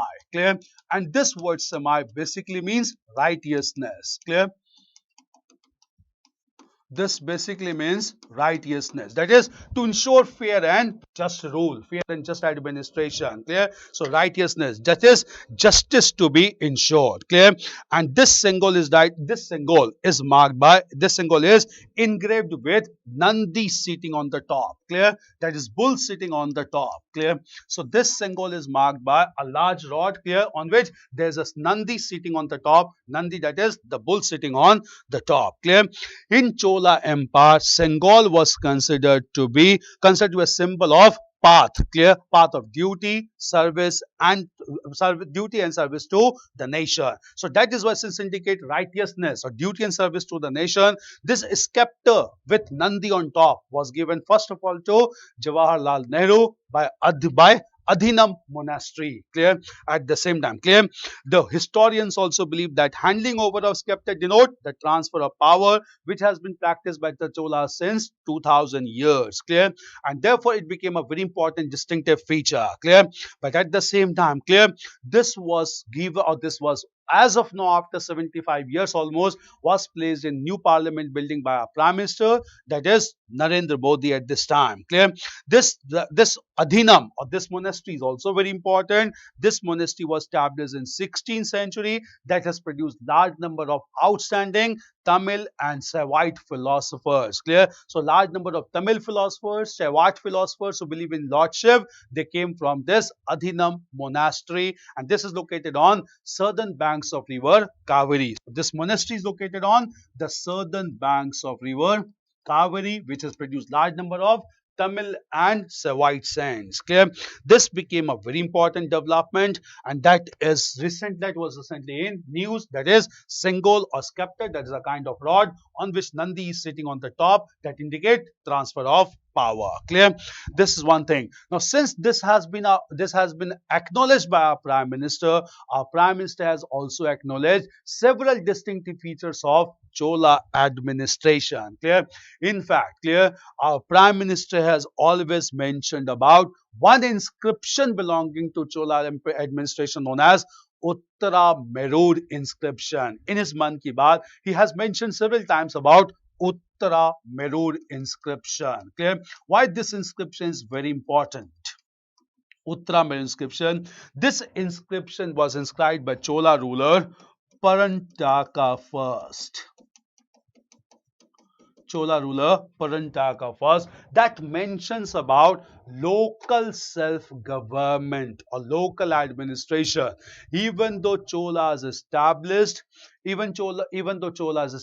centralized administration, the Cholas always emphasized on giving autonomy to village administration, that led to local self-government, and this local self-government is mentioned in Uttara Merur inscription, which mentions that local administration was to be organized on committee system. Members can join the committees on different criteria like the age criteria, the intellectual criteria, and the property criteria. Clear? And they could look after local administration in different committees. Clear? This became a very important development. Clear?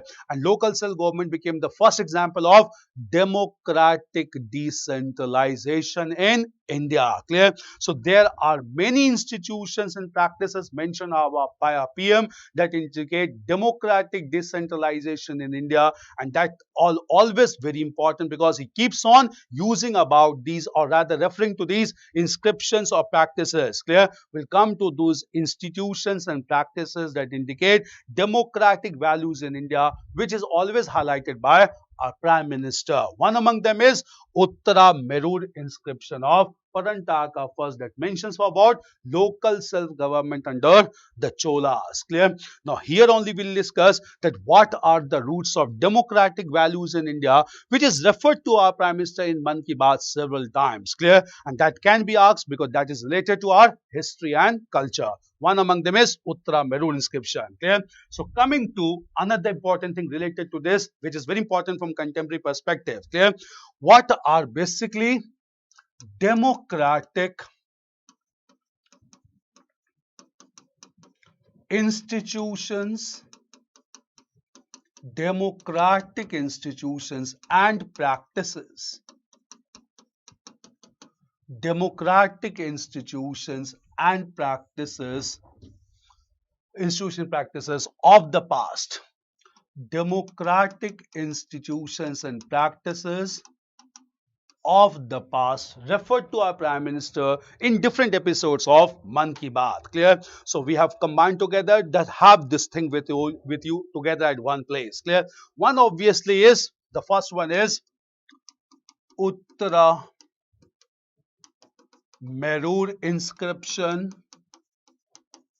that mentions about the local self-government under the Cholas. Clear? So it mentions about the local self-government of the Cholas. It was issued by Chola Emperor Parantaka first.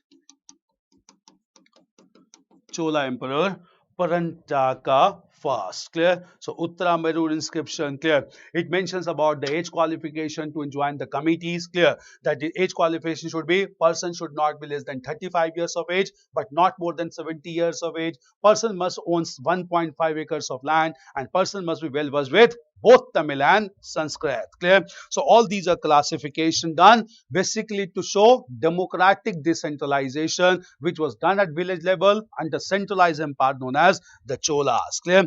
Another important thing that is mentioned by Prime Minister off and on that indicate democratic institution practices is Anubhav Mandap. Clear? Second is Anubhav Mandap. Anubhav Mandap established by Basavanna or Basav. 11th century Karnataka. Clear? Basav or Basavanna. Clear? Now do understand, it's very important. Clear? Clear? Basavanna or Basav was a very prominent devotee of Lord Shiv. Clear? And he established a new sect in the region of South India. This sect is known as the sect of Lingayats, also known as the sect of Veerashaiva. Established the sect of Lingayats and Veerashaiva. And how he managed to establish? He gave some very important concepts like establishment of Kalyan Raj or the welfare government or welfare state, welfare and development of all known as Sarvodaya. And all these ideas were advocated by Basav through short couplets written in Kannada language known as Vachans. Clear? So he wrote large number of Vachans or short couplets in Kannada language, and through Vachans he advocated concepts like the welfare state or the Kalyan Raj or the welfare and upliftment of all known as Sarvodaya. Clear? In fact, he is given credit of establishing the first parliament in India, and this first parliament established by Basav is known as Anubhav Mandap. Clear? So Anubhav Mandap was basically the first parliament of India established by Basav. Clear? This became a very important development, and that is why, clear, the Bharat Mandapam, which was basically constructed or which was basically promoted in G20 summit, this Bharat Mandapam was highly inspired by Anubhav Mandap of Basav or Basavanna. Clear? So Bharat Mandapam or Bharat Mandap, which is being promoted as of now also by Prime Minister, is largely influenced by Anubhav Mandap. Anubhav Mandap is the oldest parliament in India which was established by Basav or Basavanna in the southern part of India, who believed in democratic values like upliftment of all, that is Sarvodaya, establishment of a welfare state known as Kalyan Raj. Clear? This was Basav or Basavanna, who established a sect known as Lingayas, also known as the Veerashaiva sect. Clear? This was one thing. Our Prime Minister also refers to the third thing. Clear? And the third thing that is mentioned about democratic values and institutions is Kakatiya tradition. So he refers to Kakatiya tradition as well. Again, in the region of South India, what was this Kakatiya tradition? Again, Kakatiya tradition developing in early medieval phase only. Clear? So all of these are in early medieval phase. Uttara Meru inscription, Anubhav Mandap, and Kakatiya Mandap. Uttara Meru inscription 9th century. Again in early medieval phase. Basav in 11th century, early medieval phase. Kakatiya tradition in 9th century. Again in early medieval phase. Clear? Now what was this? Clear? Kakatiya dynasty ruled over the region of present region of Telangana and Andhra Pradesh from 11th to 14th centuries. Clear? And their capital was at Warangal. They are known as Kakatiyas of Warangal. Clear?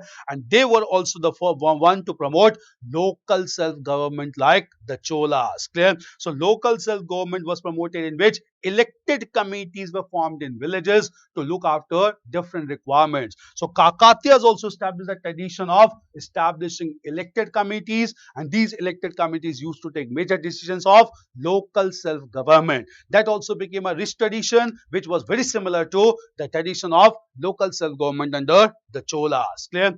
Our Prime Minister also refers to another tradition of democratic values, and that is known as the Bhakti tradition of early medieval phase. Clear?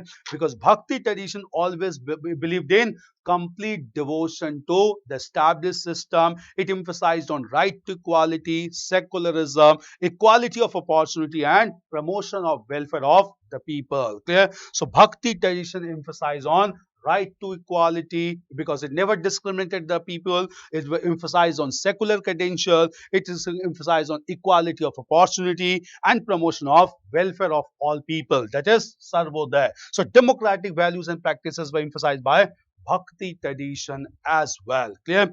These were very important developments that is always mentioned by our Prime Minister as well. Clear?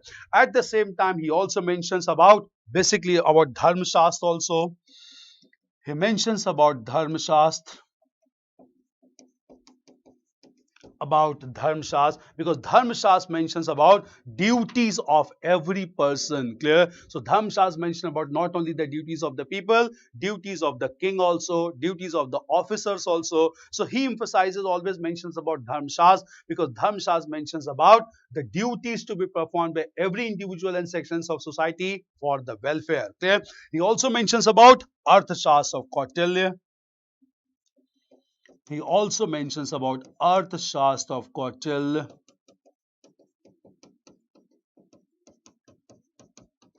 which is an important book on statecraft, how to organize the finances, the expenditure, and to sustain the large state as well by ensuring the welfare of all the sections of society. Clear? So all these are considered to be very important development. Clear? And our Prime Minister always keeps on referring to all these practices that were performed in ancient India, and these practices resulted into democratic values. Clear? And these democratic values are considered to be foundation of the welfare state of India, representative democracy in India, and this are also mentioned off and on by the leading leader of our country in contemporary times. Clear? So Uttara Meru inscription, Anubhav Mandap, very important one, Kakatiya tradition, Bhakti tradition, Dharma Shastra, and Arthashastra of Kautilya. Clear? So these are major developments of the Chola period. Now apart from this, clear? Who established Kakatiya? The Kakatiya tradition was established by Kakatiya rulers. It was a new ruler, new dynasty that was established in the region of Deccan. Clear? And it was basically along the Andhra coast, Telangana and Andhra Pradesh. Clear? Now, apart from this, clear? The Chola rulers, coming back to Chola rulers are very important for their contribution to art forms as well. Apart from Bengal that we had discussed, clear? There's also a very important feature that Cholas promoted since they were devoted to worship of Lord Shiv. To promote the worship of Lord Shiv, they began to make some bronze sculptures, the most important masterpiece being known as the sculpture of dancing Shiv, which is known as Nataraj. Clear? Now, what is the major features of Nataraj also promoted by the Cholas? And this Nataraj was also shown in Bharat Mandapam during G20 summit. So Cholas are very close to the heart of our Prime Minister. You can get questions related to Cholas. Coming to the sculpture of Nataraj. Sculpture of Nataraj. Clear? So Cholas promoted Cholas promoted the sculpture of Nataraj, or dancing Lord Shiv. Clear? Okay, so we need to understand what are the major features of Nataraj and why it has been in news in contemporary times. Clear? The world's tallest statue of Nataraj was installed at Bharat Mandapam in G20 summit in Delhi. World's tallest Nataraj. Clear? Now we're coming to the history of Nataraj here. Clear? We need to understand. Clear? Nataraj is regarded as Lord of Dance. Clear? So first important thing about Nataraj is regarded as Lord of Dance. And we all know Lord Shiv is considered to be the Lord of Dance because Lord Shiv is always known for performing a cosmic dance, a divine dance, and this divine dance is known as Tandav. Clear? Wherever there is a huge amount of anarchy in the universe, in order to show his anger, he performs a cosmic dance known as Tandav, and therefore is known as Lord of Dance, also known as Nataraj. Clear? It's a cyclical creation and destruction of universe. Clear? So this dance or Tandav indicate cyclical creation and destruction of universe. Cyclical creation and destruction of universe. First of all, you need to understand the meaning. Clear? Cyclical creation and destruction of universe. Clear? We'll come to all the temples, don't worry. Clear? Cyclical creation and destruction of universe. Clear? And the Cholas constructed Nataraj as their family deity. Clear?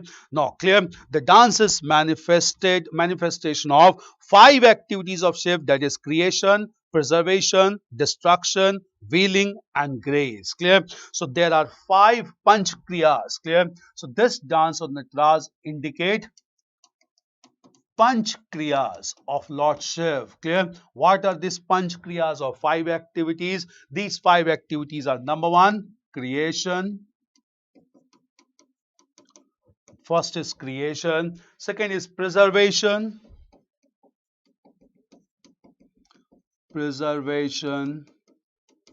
Third is destruction. Fourth is wailing, cries of the people.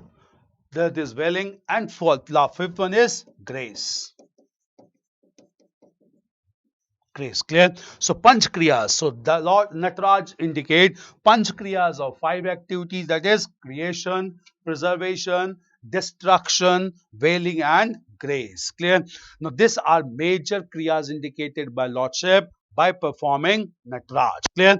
Now apart from all these things, clear, what are the major depiction in the sculpture of Nataraj? Clear? We need to understand. Clear? In this image of Nataraj, Lord Shiv is shown with having Damru in his upper right hand. Clear? So there is a Damru in his upper right hand. Damru in his upper right hand, and this Damru in his upper right hand indicate creation. Damru in his upper right hand indicate creation. This is one thing. Clear? Damru is upper hand indicate creation. Then he has upper left hand hold Agni. Clear? So it is holding of Agni in upper left hand. So holding of Agni in upper left hand. Clear? And that indicate destruction. Destroying with fire. That indicate destruction. Clear? That indicate destruction. Then lower right hand. Clear? Then lower right hand. Lower right hand. It indicate Abhay Mudra. The lower right hand indicate of Abhay Mudra. Abhay Mudra indicate fearlessness. As we had discussed in Buddhism also, Gautam Buddha also shows Abhay Mudra. That indicate fearlessness or safe existence. Fearlessness or safe existence, Abhay Mudra. Clear? Then lower left hand, this lower right hand, then lower left hand, lower left hand indicate Dola Hasta, Dola Hast. Clear? Indicate Dola Hast. Clear? Dola Hast. Clear? Dola Hast. And circular Jav Mala, circular Jav Mala, circular Jav Mala, garland, clear, around his neck, circular Jav Mala, garland of flame, clear, indicate garland of flames, clear, that indicate garland of flames, garland of flames, five things, clear, garland of flames surrounding the entire dancing figuration, clear. So this entire around him, there's a large circular, and this circular thing is basically marked by circular Javamala, that's garland of flames that indicate his surrounding entire dancing figuration, clear. So these are major features of Nataraj. Damru indicate creation, Agni indicate destruction, lower right hand indicate Abhay Mudra, lower left hand indicate Dola Hasta, that is his fear or rather his point of saving the universe. Circular Javamala indicate the garland of flames under which he performs the dance known as Nataraj. Clear? So this started with, or rather this reached its pinnacle during the Chola period, and Chola rulers promoted or rather constructed the bronze sculpture of Nataraj through a technique which is known as the lost wax technique. We had discussed this technique yesterday. According to this technique, the sculpture was first made with wax, clear, and this sculpture was covered with thick layers of clay with certain holes left deliberately. After the clay cover got solidified, the wax was drained away with heating, and metal in molten form, that is of bronze, was poured into the holes, and that took the form of the shape in the frame, clear. Once it got solidified, the clay cover was removed, and we got a perfect sculpture, the sculpture that is known as Nataraj, clear. Now coming to the Nataraj, the global relevance, clear. Nataraj statue, clear. Just understand, Nataraj statue is located outside the world's largest physical science laboratory, clear. And this physical science laboratory is known as European Organization for Nuclear Research, clear. So it is placed in front of European Organization of Nuclear Research, European Organization of Nuclear Research. In short, it is known as CERN, CERN. European Organization of Nuclear Research, which is located in Switzerland, clear, because it was given as gift from India to celebrate its association with this global organization, clear. So Nataraj statue is located outside the European Organization of Nuclear Research at Switzerland, which was given by India as a point of showing its association with this global organization, clear. In recent times, the world's tallest Nataraj,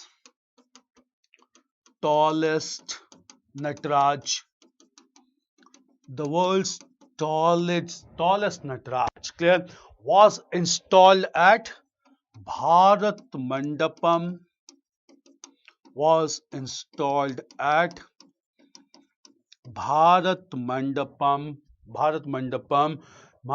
which was the venue of G20 summit at Delhi 2023, clear. To G20 summit in Delhi, clear. So world's tallest Nataraj was installed at Bharat Mandapam, which was the venue of G20 summit at Delhi, which was inaugurated by Prime Minister, that is Narendra Modi, clear. There's one thing that's clear. Yeah, there is left hand leg also clear. Left hand leg will indicate they indicate bhujanga tastita stand. Clear. This bhujanga stand indicate basically represents that is maya or illusion of the devotee's mind. Clear. So it indicate basically the maya, the illusion of the devotee's mind that worship Lord Shiv. Clear. So bhujang tirska indicate basically the illusion or maya of the devotees to Lord Shiv. Clear. There's one thing clear. There's another technique known as apasmara. Apasmara basically indicate ignorance or forgetful. Clear. So two things are indicated by legs also, but apasmara indicate basically ignorance or forgetful, and basically bhujang prastita indicate maya or illusion of the worshippers of Lord Shiv. So these are Damru indicate cosmic rhythm or creation, yeah. But Damru also indicate basically creation of universe under in the figure of Natraj. Clear? Lower hand Dola Hast. It's Dola Hast. It can be called as Gaja Hast also. Clear? We sometimes call it as Gaja Hast. We sometimes call it as Dola Hast. Clear? So Apasmara indicate forgetfulness, clear, ignorance, and bhujanga trista basically means that basically the person who is devoting they are under maya or illusion. Clear? It's clear. So all these major developments related to Nataraj. Clear? So very important, the Cholas. Now after Cholas will come to the major contribution towards temple architecture. Clear? Cholas constructed large number of temples in India. But before we come to the temples of Cholas, here we'll discuss about other dynasties also, because they also contributed towards temple architecture in India. Clear? Now we'll come to those dynasties of early medieval phase in southern part of India. Clear? Now apart from Cholas, clear, there was another dynasty in southern part of India. This dynasty was Chalukyas of Kalyani. Why I'm discussing? But all of them contributed towards temple architecture. Chalukyas of Kalyani. Clear? This dynasty of Chalukyas of Kalyani was founded by a local ruler, Taila. Clear? So Taila was the founder. Then second was basically clear. The next was Eastern Chalukyas. Eastern Chalukyas. There was Chalukyas of Kalyani, also known as Western Chalukyas. To differentiate them, there was Eastern Chalukyas, and Eastern Chalukya dynasty was founded by Pulakeshin first. Know the founders, Pulakeshin first. Clear? Then another dynasty was Yadavas of Devgiri. Yadavas of Devgiri, modern Maharashtra. Then we have Yadavas of Devgiri. Then we have Kakatiyas of Warangal. Kakatiyas of Warangal. Then we had Hoysalas of Dwarsamudra. Hoysalas of Dwarsamudra, who also had capital at Halibid or Halibedo. Clear? Hoysalas of Dwarsamud, Kakatiyas of Warangal, Hoysalas of these were major dynasties. So you should know. Clear? Chalukyas of Kalyani founded by Tala, Eastern Chalukyas founded by Pulakeshin, Yadavas founded by Yadava community together. Kakatiyas again group of people. Hoysalas of Dwarsamudra. Hoysalas of Dwarsamud, who also had the capital at Halibut. Clear? While we come to them elaborately also, Hoysalas contributed towards temple architecture significantly along with these rulers and the Cholas. Clear? So apart from now, with these dynasties, now we'll move on to what were the contributions towards cultural growth and development, democratic values. We had discussed about Kakatiya's tradition also. Now we'll come to the discussion on contribution to temple construction in southern part of India. Clear? Now look into the temple construction done by the members of these dynasty. Clear? Coming to temples of South India. Now we'll discuss about the temples of Southern India, South India. Very important region for temples. Temples of South India. Temples of South India. It's clear. So smile of Shiva in Nataraj indicate only joy. Yeah, largely because when you perform cosmic dance indicated joy. The smile of Shiva in Nataraj indicate joy. Clear? It's fine, clear. Dula. Now coming to temples in southern part of India, we'll look into these temples. Very prominent one, clear. First major temple of southern part of India can be the Meenakshi temple. Can be the Meenakshi temple, clear, which is located in Madurai, modern Tamil Nadu. Meenakshi temple at Madurai, clear. This temple was constructed by Vishwanath Nayak. This temple was constructed by Vishwanath Nayak in 16th century. Vishwanath Nayak in 16th century. The most distinctive feature of this temple is it has 14 gopurams. It has 14 gopurams. Clear? So this temple has as many as 14 or towers of gateways. Clear? Gopurams basically indicate large gateways, decorated gateways, and these gateways are marked by towers. Clear? And these gateways along with towers are known as gopurams. Sometimes the towers itself is known as gopurams. Clear? So large gateway that enclosed this temple. This gateway had 14 towers, and these 14 towers were popularly known as gopurams in Meenakshi temple. Clear? Then at the same time, this temple has two golden apart in for apart main part, two golden vimans. Clear? So there are multiple vimans. Among these, two vimans are golden vimans. Clear? Clear? Clear? The vimans of the main deity are smaller in size as compared to the gopurams. Clear? So the vimans of the main deity, vimans, that is the structure above the garbhagriha, is smaller than the gopurams, meaning thereby the gateways and towers becomes more projecting rather than the main temple. Main temple and the Viman is much smaller than the Gopurams or the towers enclosing the entire temple. That is a distinctive feature of Meenakshi temple at Madurai, constructed by Vishwanath Nayak in 16th century. Clear? Apart from this temple, clear, the next major temple in southern part of India is the Brihadeshwara temple. Brihadeshwara temple at Tanjore in modern Tamil Nadu, which was constructed by Raj first in 1010 AD.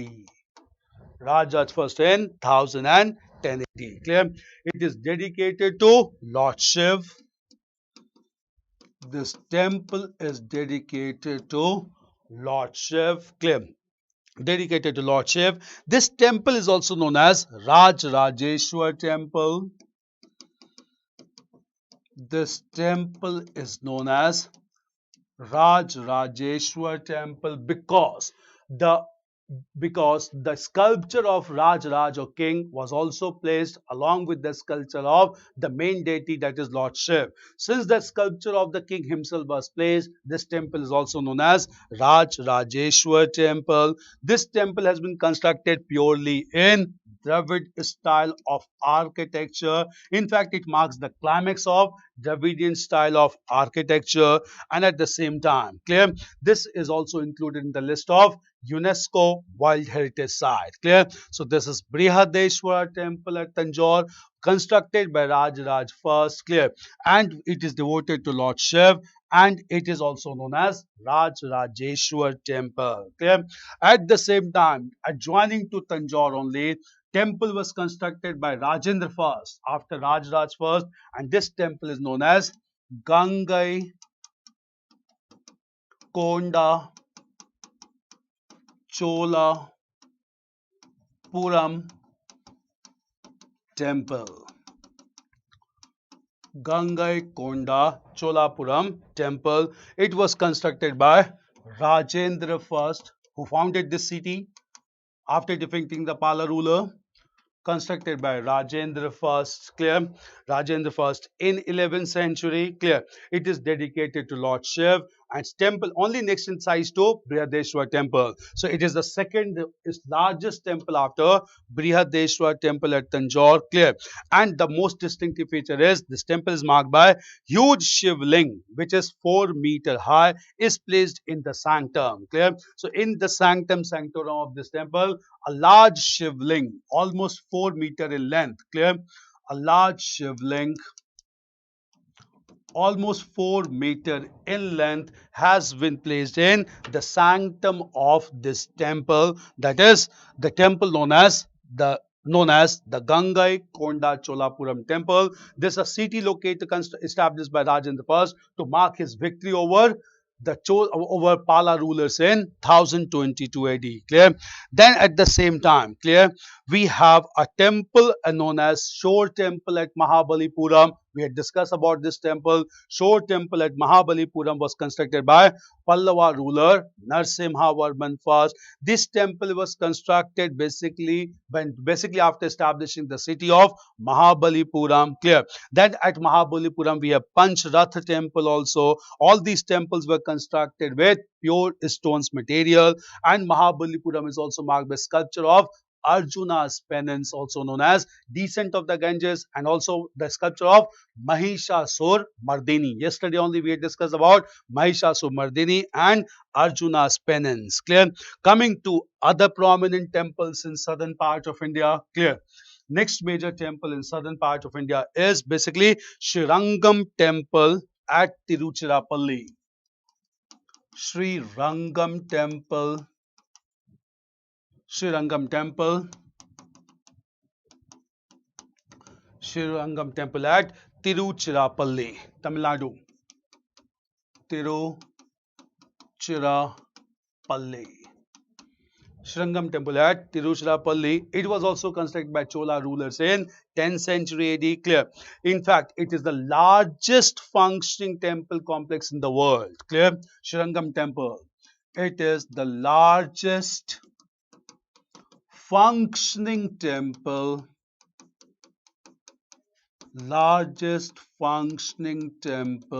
in the world. Largest functioning temple in the world, constructed in Dravidian style of architecture. Clear. And it has 1000 pillared hall. It has 1000 pillared hall. Largest functioning temple all across the world. Srirangam temple, and constructed, or rather, and this temple is devoted to worship of Lord Vishnu and his avatars. Clear. This was one temple. Then we have Durga temple at Ayol. We have Durga temple at Ayol or Ayole. Durga temple at Ayole, constructed by Chalukyan rulers. We had discussed about Chalukyan rulers. Clear. And this temple ruler is constructed by mixing the techniques of both that is the Nagar and the Dravid style of architecture. And at the same time, clear, we have Virupaksha temple at Pattadakal. We had discussed yesterday. Pattadakal is an World Heritage Site, and Virupaksha temple was constructed by Pulakeshin II, who was a very prominent ruler of Chalukyan dynasty. Clear. Then we'll come to temples constructed by Hoysalas. Clear. Hoysalas contributed significantly towards temple architecture, and the temples constructed by Hoysalas has been included in the list of World Heritage Site in 2023. Clear. Now we'll come to the temples constructed by the Hoysalas with their capital at Dwarsamudra or the capital at Halebidu. Clear. We'll discuss about the temple construction done by Hoysalas. Clear. The material used in building Brihadeshwar was only granite, sir. Yeah, largely granite. Clear. Pure stone was used to construct temples. Clear. Okay. It's okay. So we'll continue after the break. Clear. We'll have a break for half an hour. We'll continue after half an hour break. Clear. Thank you.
Hi, good afternoon to all of you. So let's start once again.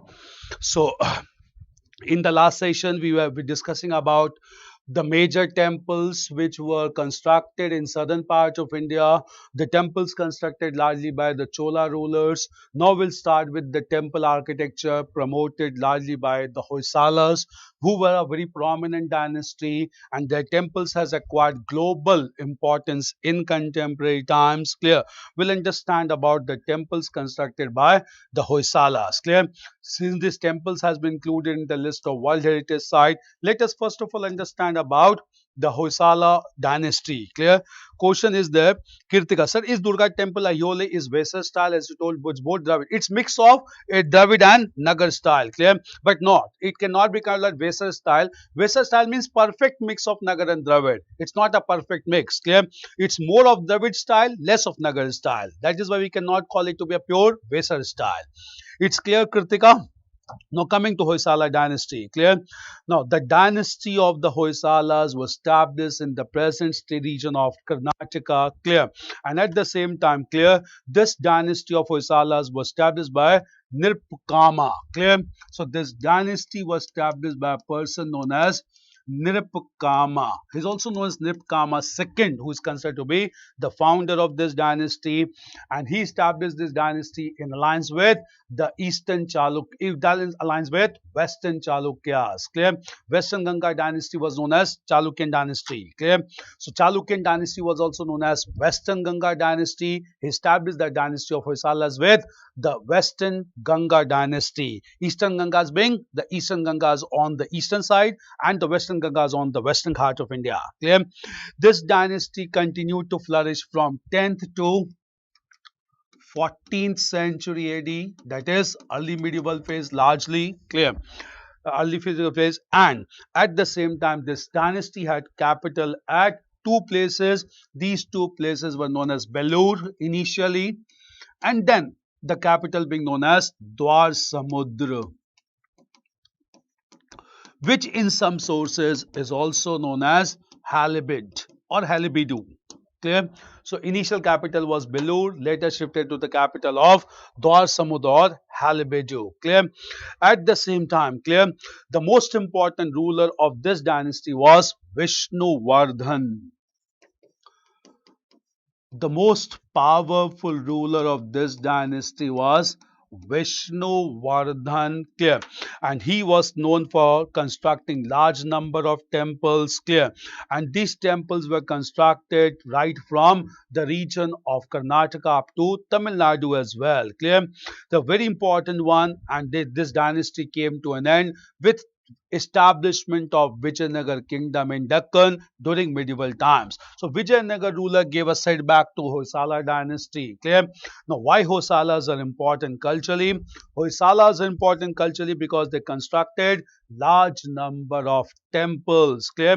The three temples of Hoysalas has been included as 42nd World Heritage Site from India in 2023. Clear? We'll come to these temples constructed by the Hoysalas. Clear? First of all, the Hoysalas constructed a temple known as Chinna Kesava temple. Constructed the Chinna Kesava temple. This Chinna Kesava temple was constructed at original capital known as Belur in modern Karnataka. Clear? Chinna Kesava temple. Then they constructed Hoysaleshwara temple. Hoysaleshwara temple at Halibut. Hoysaleshwara temple at Halibut, and then Keshava temple. Then Keshava temple at Somnathpura. Three temples. And Keshava temple at Somnathpura. Clear? Now coming to all these temples, very prominent one, the distinctive features as well. First of all, we'll take Chenna Kesava temple. Clear? So Chenna Kesava temple, clear? Sometimes is also known as Vijayanagar temple. Clear? So Chenna Kesava temple is also known as Vijayanagar temple. It was constructed by Vishnuvardhan, the most powerful ruler. It was constructed by Vishnuvardhan Chinnakesava temple. Clear. And this temple, Chinnakesava temple, is located in Belur, and Belur is located in Hassan district of modern Karnataka. So Hattan district of modern Karnataka is the original capital of Belur. Clear. This was clear. This temple is dedicated to Lord Vishnu. So Chinna Kesava temple is devoted to Lord Vishnu. Chinna means beautiful. Kesava means Lord Vishnu. Clear. So beautiful Vishnu. This is the meaning of Chinna Kesava. So Chinna Kesava means beautiful, and Kesava means Lord Vishnu. Clear? So this temple is dedicated to Lord Vishnu. Clear? This Lord Vishnu. Clear? This temple stands on large Adisthan or Jagati. We had discussed there's Jagati, and then there's Pithas, and then Pithas Adisthan. Adisthan act as Sanctum Sanctorum. This temple has been constructed over the whole Jagati, not only Adisthan, not only Sanctum Sanctorum, entire basically Jagati, the entire platform. Clear? This at the same time, this temple is stellar in shape. That is, zigzag walls are constructed. This temple is stellar in shape, and basically marked by different vertex, and this temple also has zigzag walls. Clear? It's not straight walls, but zigzag walls has been constructed in this temple. Clear? So this temple is marked by a very important feature. It's a Vishnu temple, beautiful temple known as Chinna Kesava temple. Clear? Then second temple is Hoysaleshwar temple at Halibut. This temple was also constructed by same person, Vishnuvardhan. Clear? Who was the most powerful ruler. Vishnuvardhan. Halibidu is also located in the district of Hassan in modern Karnataka. Clear? Modern Karnataka. This temple. Clear? At the same time, clear? This temple is also is located on banks of Dwar Samudra Lake. Halibut was also known as Dwar Samudra, so it's located on the bank of Dwar Samudra Lake. Clear? This temple is dedicated to Lord Shiv as Nataraj. Clear? So this temple is not dedicated to Lord Vishnu. This temple is dedicated to Lord Shiv or Nataraj. As of now, only we had discussed about the sculpture of Nataraj. The Hoysaleshwar temple is devoted to Lord Shiv. Clear? At the same time, clear? This temple is marked by again the Pithas, then the Adisthan, and then the Jagati. All these are features taken from Chinna Kesava temple only. Clear? So this temple also becomes, Hoysaleshwar temple becomes very important. Clear? But at the same time, in this temple, towers are absent. Clear? So there are no towers in this temple. There's no Viman or no Shikhar in this temple. So towers are absent in Hoysaleshwara temple. Do remember, towers are missing in this temple. Clear? So we have no towers in Hoysaleshwara temple. Do remember this point. No towers are found. Clear? Then lastly, we have Keshava temple as Somnathpura. Clear? Somnathpura. It was constructed by Somnath ruler. Clear? So it is named that the place was known as Somnath. This temple was not constructed by Vishnuvardhan, and it's a blend of Dravid and Nagar style. Clear? So Keshav temple is a blend of Dravid and Nagar style of architecture. And at the same time, clear, this temple indicate regional characteristic, that is Dravidian tradition. Clear? So all these were very prominent features of the three temples. Clear? And all the three temples, clear, the materials used in all these temples were largely soapstone. Clear? So all these temples were constructed in a material, that is soapstone was used, that is soft stone, which has been used for the construction of these temples. Clear? So Chinna Kesava temple constructed by Vishnuvardhan is stellar structure. Hoysaleshwar temple constructed by Vishnuvardhan, but it is devoted to Lord Shiv, unlike Chinna Kesava was devoted to Lord Vishnu. Kesava temple constructed in favor of Nataraj structure. Keshava temple also constructed devoted to Lord Vishnu. Keshava basically means Lord Vishnu, constructed by Somnath. All these temples constructed in soapstone, and all these temples has been recently included as the 42nd World Heritage Site declared by UNESCO. Clear? So all the three temples has been included as the 42nd World Heritage Site recently by UNESCO, along with Shantiniketan of Bengal. Clear? So very important one. Clear? So all these temples began to be added, all these temples added to unique features in southern part of India, and Hoysalas proved to be prolific builders of temples. Clear? So very prominent one. Clear. Now, this important things needs to be understood about Hoysala's temple or Hoysala temples. Clear? Clear. Shailbhanjika is basically the Hoysala sculpture in which these temple sculptures of Lord Vishnu, Lord Shiv, Nataraj has been shown. The typical type of making these sculptures came to be known as Shailbhanjikas. Clear? In fact, why Shailbhanjika we use? Because this sculpture is also influenced by Buddhism, Ramayana and Mahabharata. Clear? So sculpture of these temples indicate the stories, the daily life, and also taken from reincarnations from epics like Mahabharata and Ramayana. And these sculptures are known as Shailbhanjika sculptures in the temples of Hoysalas. Clear? So all major developments related to Hoysalas. Now coming to temples constructed, some temples constructed in hilly region as well. Clear? So we need to discuss some temples in the Himalayan belt also, hilly region as well. Some of them are in news also in recent times. We'll come to those temples constructed in the hilly regions as well. Clear? Now coming to these temples. So temples of South India. So we had discussed all the temples of Eastern India, Western India, Central India, Southern India. We'll take temples even of Himalayan region as well, hilly regions as well. Clear? So coming to the temples of hilly regions. Clear? So temples of hilly regions. Temples of hilly regions. Temples of the hilly region. Clear? Now first of all I'll let you know. Clear? In recent time there has been one temple which is in news, and why this temple is in news, which is the highest Shiv temple in the world. Clear? This temple is known as Tungnath temple. Clear? So there is a temple known as Tungnath temple, very prominent one. This Tungnath temple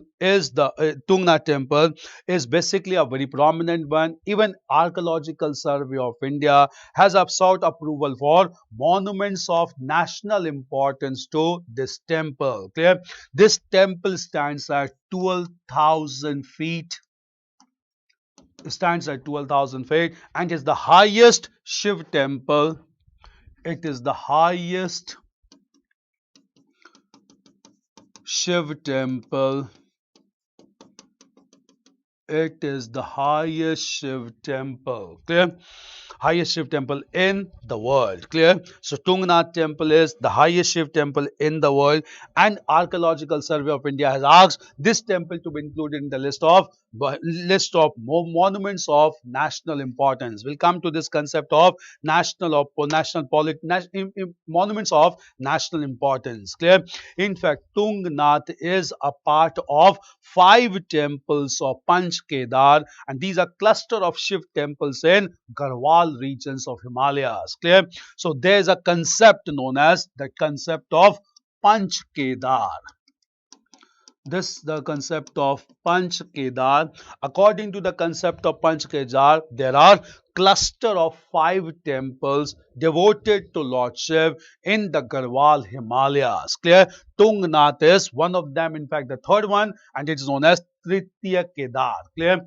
Which is the Pratham Kedar. The Pratham Kedar on this temple is the temple of Kedarnath. Clear? So Kedarnath is the Pratham Kedar, the first Kedar temple devoted to Lord Shiv in Garhwal region. Then second temple is Mad Maheshwar. Clear? So second one is Mad Maheshwar. Garhwal region, Mad Maheshwar temple. Third one is Tungnath temple. It is on the Tritiya Kedar, Tungnath. Then we have fourth one known as Rudranath temple,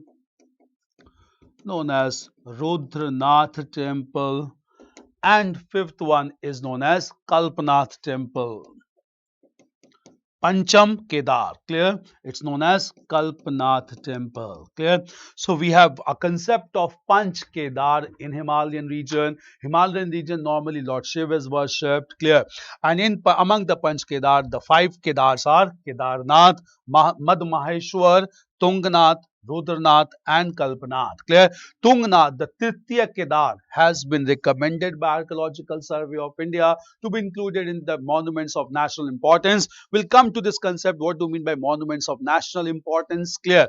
And this Tungnath temple is at the height of 12,000 feet and is the highest Shiv temple in the whole world. Clear. So Tungnath temple among the five Panch Kedar temple which is found in Garhwal regions. Clear. This is an important one to be understood. Clear. Then at the same time, clear, we'll come to another temple which has been in news recently and that is very important for us. Clear. What is this? Which is this temple in the Himalayan belt of India? We'll come to this temple. This temple is known as Sharda temple. Clear? Now Sharda temple is highly important in contemporary times. Why it is important in contemporary times we'll understand. Clear? This is a newly built temple. Recently only there's a newly built temple which is located close to line of control between India and Pakistan. Clear? This temple is located in Titwal village. This temple is located in Titwal village of Kupwara region in Kashmir. This temple is located near line of control in the village of Titwal in the Kupwara region of Kashmir, Jammu and Kashmir. Clear? It is en route to, it is in the way of Sharda Peeth. Clear? So it is on the way of Sharda Peeth in Kashmir. Sharda Peeth in Kashmir, and Sharda Peeth is located in POK, Pakistan occupied Kashmir. Clear? So Sharda Peeth is located in POK. It is under the control of Pakistan. Clear? In fact, Sharda Peeth, Martand Sun temple that we had discussed, and Amarnath temple. There are three shrines before partition. So before India's partition, clear? Before India's partition, there were three major pilgrimage sites in Kashmir. These three parts were Sharda Peeth, one of them. Second was Martand Sun Temple. Martand Sun Temple. And third being Amarnath. There were three major regions located in the borders between India and Pakistan. Clear? These shrines before partition, all these were considered to be very important pilgrimage site. Even now also, clear? Clear. Once operational, clear. If this temple or if Sharda Peeth gets operational because it's located in POK, this Sharda will become the second passage to POK or area controlled by Pakistan after the Kartarpur corridor. So it's very important. If the passage to Sharda Peeth is operationalized, which is under Pakistan, it would become the second pilgrimage site after Kartarpur corridor. After Kartarpur corridor, which was opened last time by Pakistani government. Clear? That is why it has become very important. Clear? Kartarpur corridor. Clear?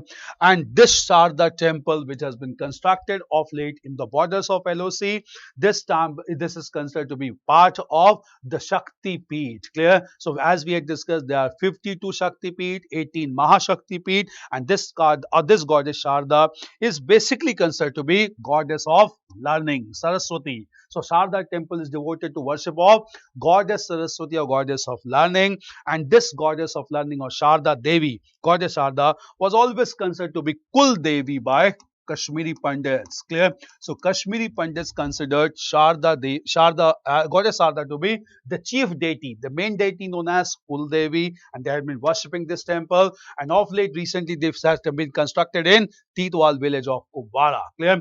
And if this temple gets operationalized, it will give a way to the Sharda Peeth, which is located in POK. And if the Sharda Peeth is opened, it will be the second site under POK to be opened after Kartarpur corridor. And before partition, the three major pilgrimage sites in Kashmir were Sharda Peeth, Martand Sun Temple, and the temple of Amarnath. Clear? So very important development taking place at Sharda Temple in Jammu and Kashmir region. Clear? Now in Himalayan belt, we have other temples also. Which are those temples in the Himalayan region of India? Next temple is known as Jageshwar Temple in Almora region. Jageshwar temple in Almora region of Uttarakhand. Clear? Almora region of Uttarakhand. It was constructed in the early medieval phase from 9th to 13th century. Clear? And at the same time, clear, this complex has 124 temples. It's a whole complex, and in this complex we have 124 temples located here. Clear? And at the same time, clear that 124 temples of which Mahamrityunjay Mahadev is the oldest and the largest. So among these 124 temples, Mahamrityunjay is the oldest and the largest. So among the 124 temples, Mahamrityunjay temple is the oldest and the largest temple. And this temple has been constructed in Nagar style of temple architecture. So this is Jageshwar temple complex in Almora, Uttarakhand. 124 temples, the largest being Mahamrityunjay temple in Nagar style of architecture. Then we have Lakshana Devi temple. Lakshana Devi temple. Lakshana Devi temple is located in Chamba, Himachal Pradesh.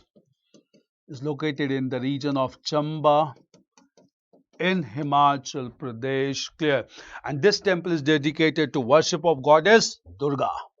So this temple is dedicated to the worship of goddess Durga and with form armed known as Mahishasur-Mardini. Clear? So this temple is dedicated to the worship of goddess Durga and it is known as Mahishasur-Mardini. Clear? It has also been constructed in Nagar style of temple architecture. So both Jageshwar temple at Almora and at the same time Lakshana Devi temple at Chamba has been constructed in Nagar style, and Lakshana Devi temple is dedicated to Lord Goddess Durga, who is worshipped as Mahishasur Mardini, and it has been constructed in Nagar style of temple architecture. Clear? So these are major temple architecture which was promoted throughout early medieval phase and late medieval phase as well. And these temples are very important. We get questions off and on the temples. We had maximum number of coverage related to temples in India, and believe me, do go with all these temples. You will get questions if any questions asked on temples. Clear? Because we normally get questions on temple architecture in early medieval phase and the late medieval phase. Clear?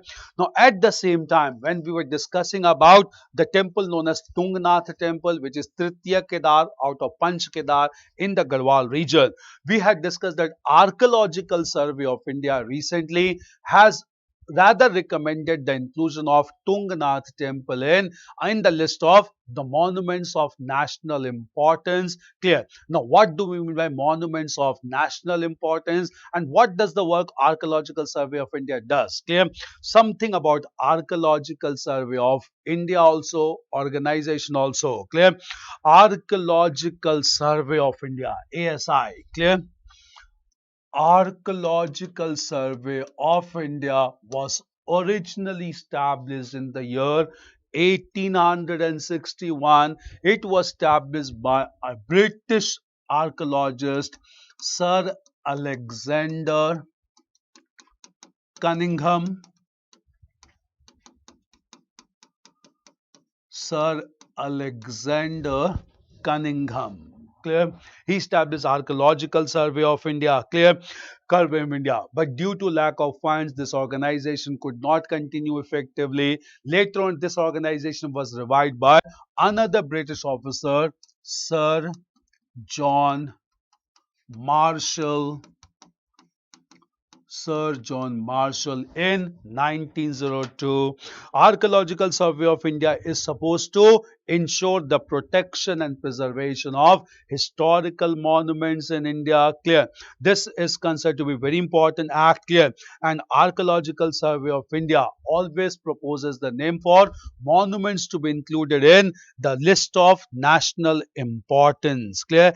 As of now, as presently, clear, India has almost 3,690 95 monuments of national importance under Amsar Act. We'll come to this Amsar Act also, which is a very prominent act to protect and preserve historical monuments in India. And apart from this, we have 4,500 state protected monuments as well. So national monuments of national importance are different, and monuments protected by state are different. Clear? So we have 3,695 monuments of national importance and almost 4,500 sites of state protected monuments in India. Clear? Now, what do we mean by monuments of national importance? Clear? What do we mean by this concept of monuments of national importance? Monuments of national importance.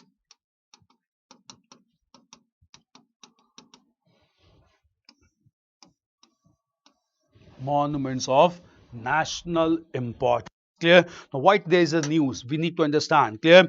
Recently, the Economic Advisory Council to the Prime Minister of India has released a report. The report is titled as Monuments of National Importance, Urgent Need for Rationalization. Clear? So, in recent times, the Economic Advisory Council of the Prime Minister to the Prime Minister has suggested or presented a report. This report is Monuments of National Importance, Urgent Need for Rationalization. Clear? The word urgent indicate huge amount of importance attached. Clear? And importance. India's culture heritage provisions. India's cultural heritage needs to be protected. Clear? Now, why such developments keeps on taking place? We need to understand. Clear? The historical monuments of India represent the glorious past traditions of India. It indicates the tangible World Heritage Site clear across the country, and we all know that 42 of them has also been recognized by UNESCO under World Heritage category. Clear? What are the legal provisions whereby Economic Advisory Council proposed these things? There's Article 49 of Indian Constitution that directs the state to protect monuments and places of national importance. Clear? So there's Article 49 to the Indian Constitution that directs the states to protect the monuments of national and regional importance in India. Clear? Just to protect these monuments accordingly, an act was passed in 1958. This act is known as the Ancient Monuments and Archaeological Sites and Remains Act, known as Amsar Act of 1958. Clear? So these provisions you should know. These can be asked related to cultural development recent times. Clear? So first important thing, why in news? Clear? Monuments of national importance, why this is in news recently? Clear? Why this is a news? Just understand thing. Clear? National is Economic Advisory Council. Clear? Economic Advisory Council to the Prime Minister. Clear? So, Economic Advisory Council to the Prime Minister has released a report. That report is Monuments of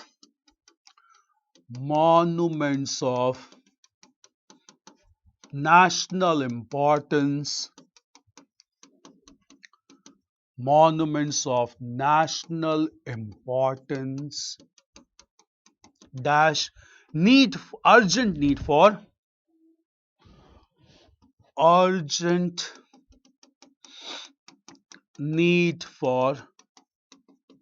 rationalization. Urgent need for rationalization.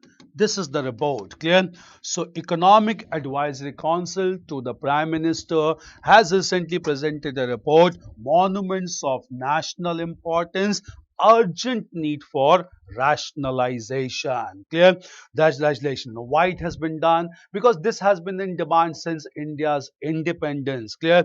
In fact, clear, it was also highlighted that all monuments needs to be protected. In fact, when Constitution of India came into force, clear, Indian Constitution provided for Article 49 of Indian Constitution, whereby it directs the state to protect the monuments of national importance as a mark of cultural heritage. Clear? So Article 49 as a constitutional provision is already there, and as a corollary to this constitutional provision, Government of India Union Parliament enacted the Ancient Monuments.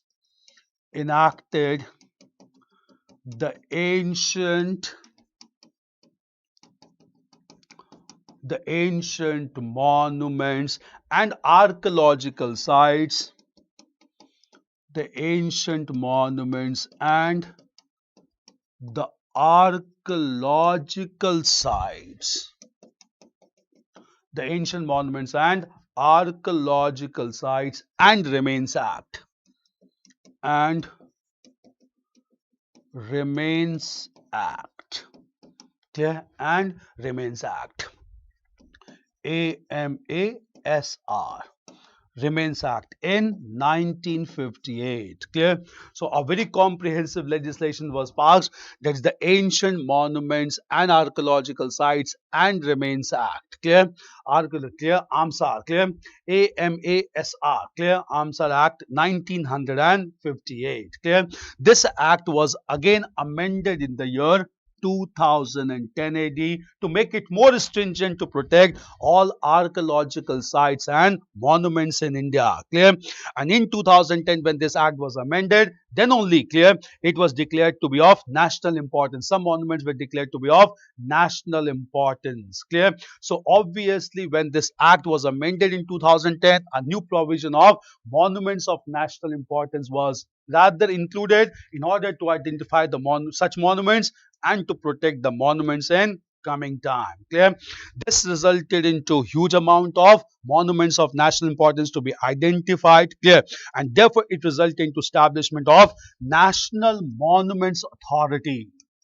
To protect the national monuments, it resulted into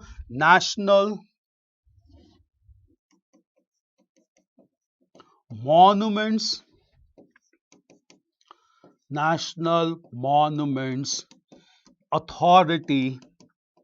As a corollary to this act, National Monument Authority NMA in 2010 itself. Clear? So with the amendment of the AMSAR Act in 2010, the new concept of monuments of national importance was ensured, and therefore authority was constituted known as National Monuments Authority in 2010. Clear? And the purpose of National Monuments Authority was basically to identify monuments of national importance. Clear? And therefore, what were the criteria prescribed by National Monument Authority to identify the monument as of national importance? First is basically the monuments must indicate the preservation of socio-cultural diversity. It must be a source of education. It stimulates local economy, source of identity, holds social and cultural values, and at the same time, it is also a source of revenue. Clear?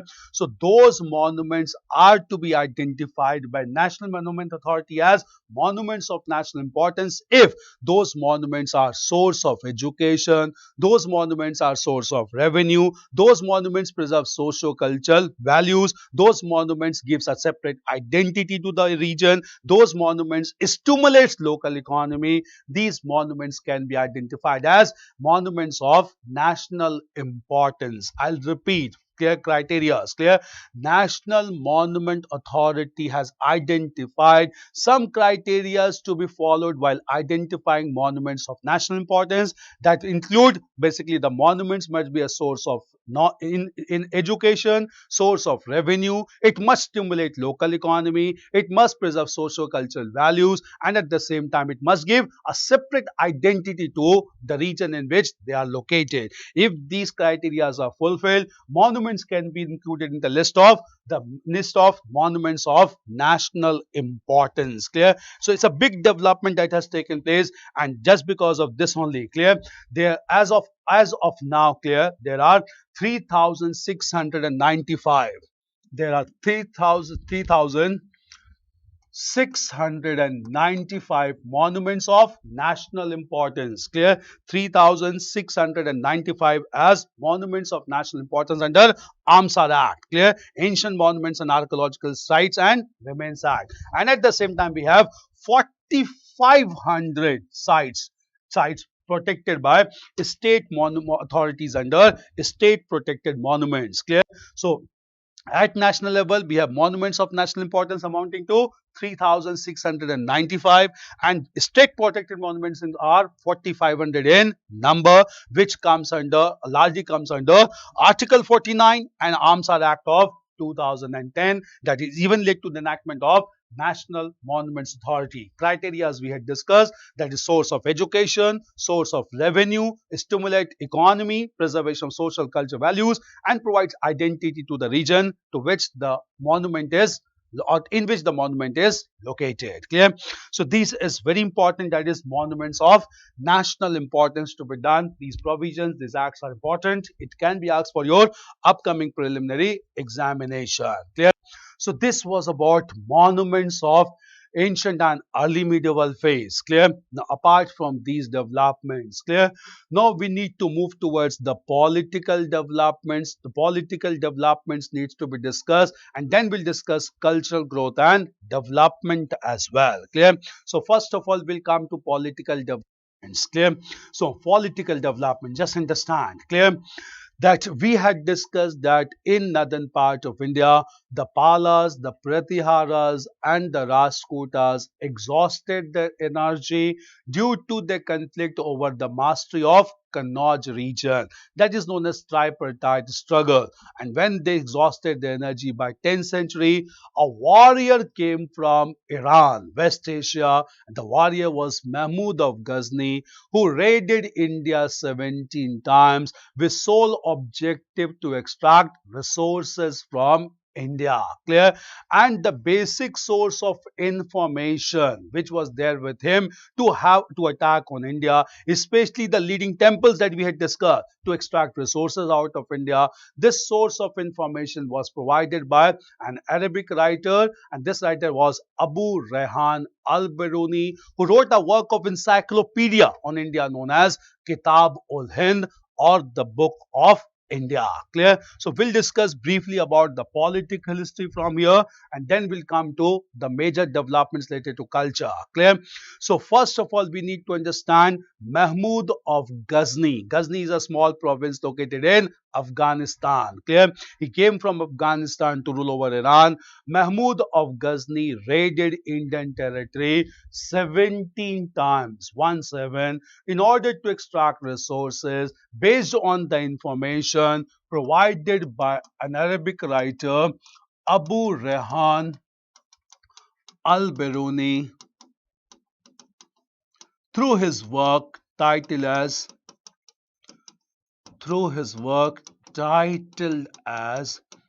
Kitab ul Hind, or Book of India. Clear? Book of India.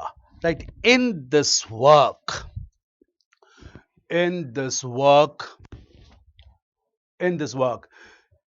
so understand, in this work he has explained about Indian conditions and has even mentioned resources confined in temples. Clear?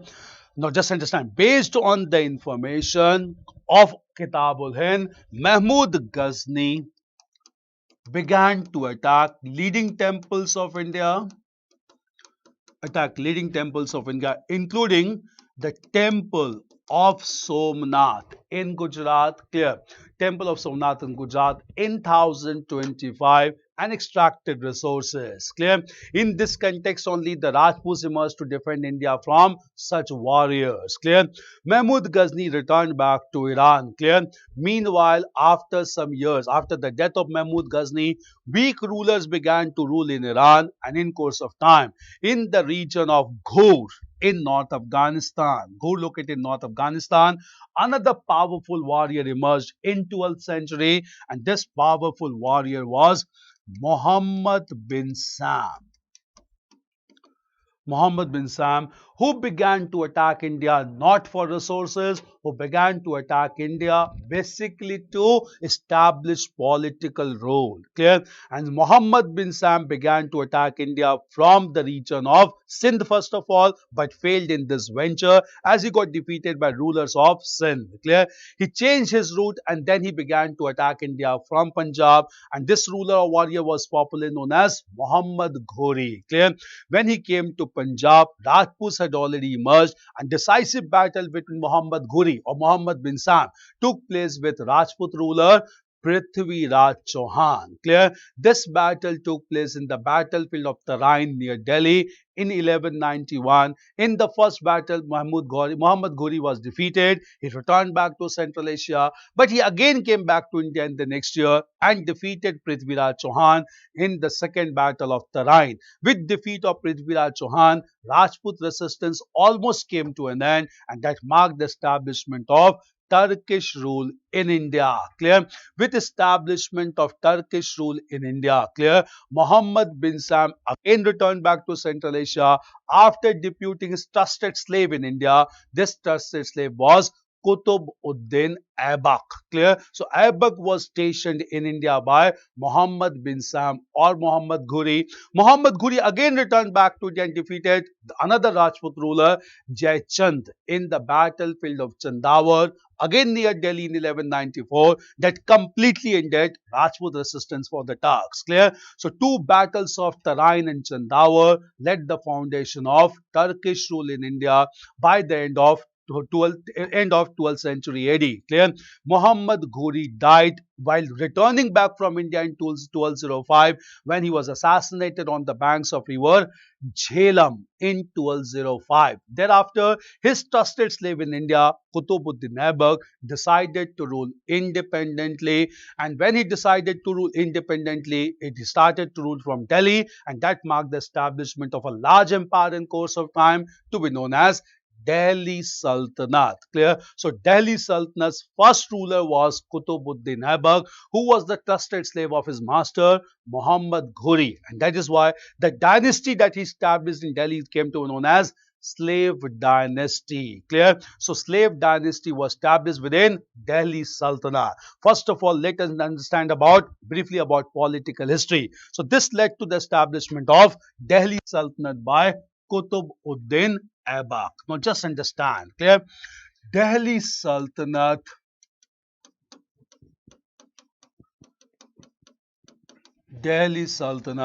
was established in 1206 and continued till 1526 AD. Clear?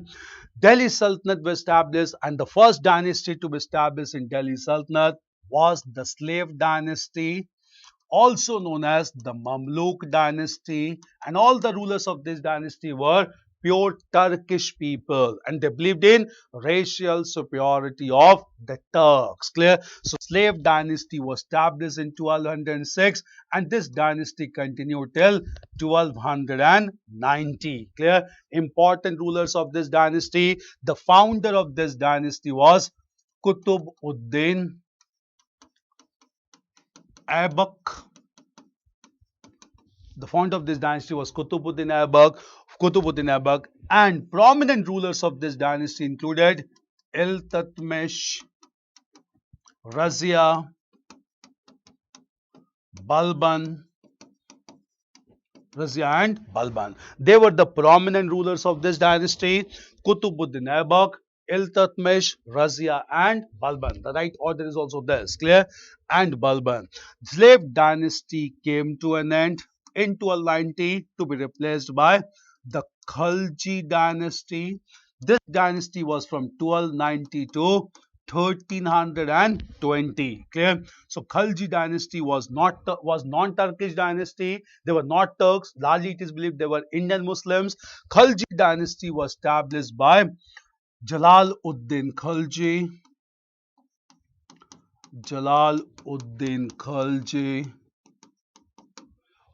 Followed by the most powerful ruler, Alauddin Khalji and Mubarak Shah Khalji. Three rulers and Mubarak Shah Khalji. Clear? Khaljis were again replaced by another dynasty. This dynasty was known as the Tughlaq dynasty. This was again Turkish dynasty. They belonged to Turkish race. Tughlaq dynasty was from 1320 till 1412. Clear? And the founder of Tughlaq dynasty was Ghiyasuddin Tughlaq.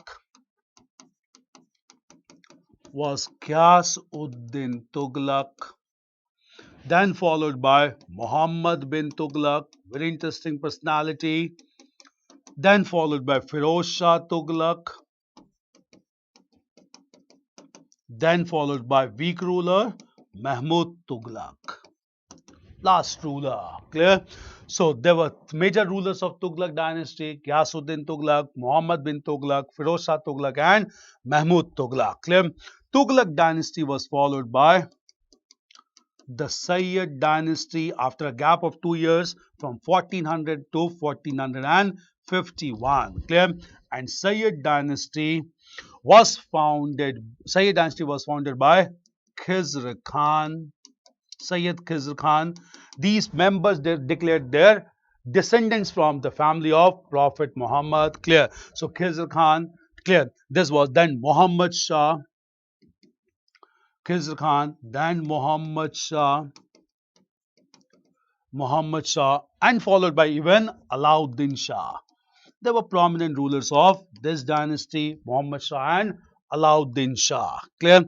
Sayyid dynasty was followed by an Afghan dynasty, and this Afghan dynasty was known as the Lodhi dynasty from 1451 to 1526. Clear? And Lodhi dynasty was founded by Bahlol Lodi, followed by Sikandar Lodi, and then lastly followed by Ibrahim Lodi. Clear? So dynasties, 5 dynasties were there. In 1526, Ibrahim Lodi was defeated by another Central Asian warrior, and this warrior was Zahiruddin Babur, who founded the large Mughal empire in India. So Delhi Sultanate was finally replaced by the Mughals in India. Clear? So these were 5 dynasties of Delhi Sultanate. Slave dynasties were Turks in origin. Khaljis were non-Turks in origin. Tughlaqs were again Turks in origin. Sayyids claimed their descent from the family of Prophet Muhammad, and Lodhis were Afghans by race. Clear? So there were large number of Afghans who came to India under the rule of the Lodhis. Clear? Founders you should remember: Qutbuddin Aibak, Jalaluddin Khalji, Ghiyasuddin Tughlaq, Khizr Khan, and then Bahlol Lodi, the founder of Lodi dynasty. Clear?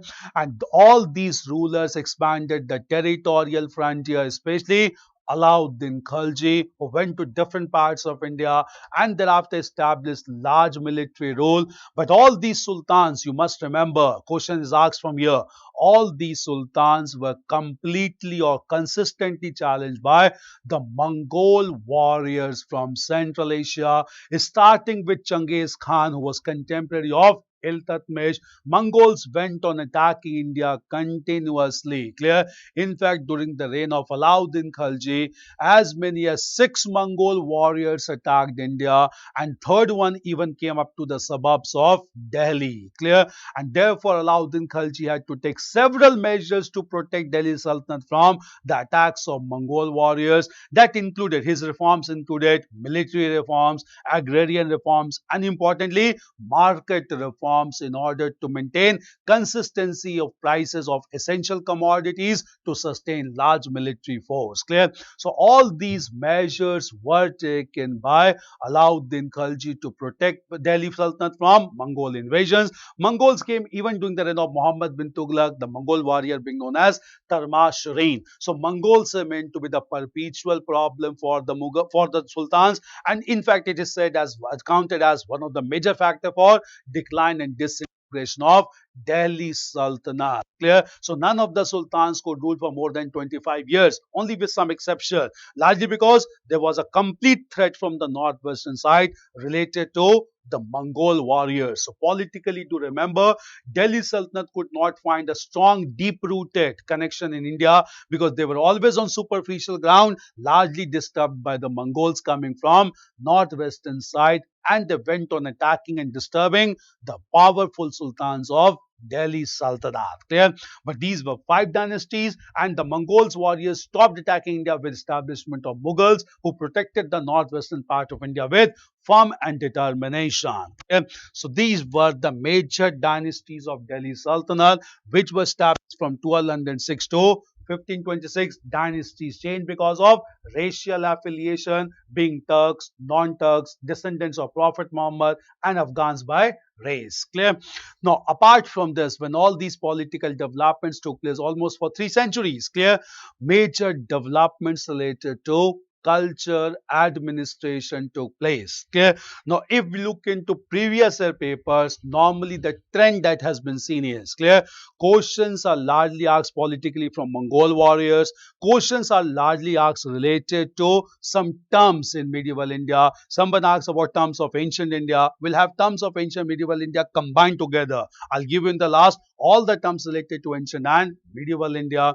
So these terms are asked, and importantly, questions are largely based on culture and even technological developments during Sultanate phase. Clear? So this topic has emerged to be very important in recent times as UPSC is asking questions on technological advancement that took place in the Sultanate phase. So we need to discuss those technological advancements separately because you get technical terms, you get technical devices which are asked from medieval history. We'll discuss about those technological advancement of the Sultanate phase. First of all, coming to cultural growth and development during this entire Sultanate phase from 13th to 16th century. Clear?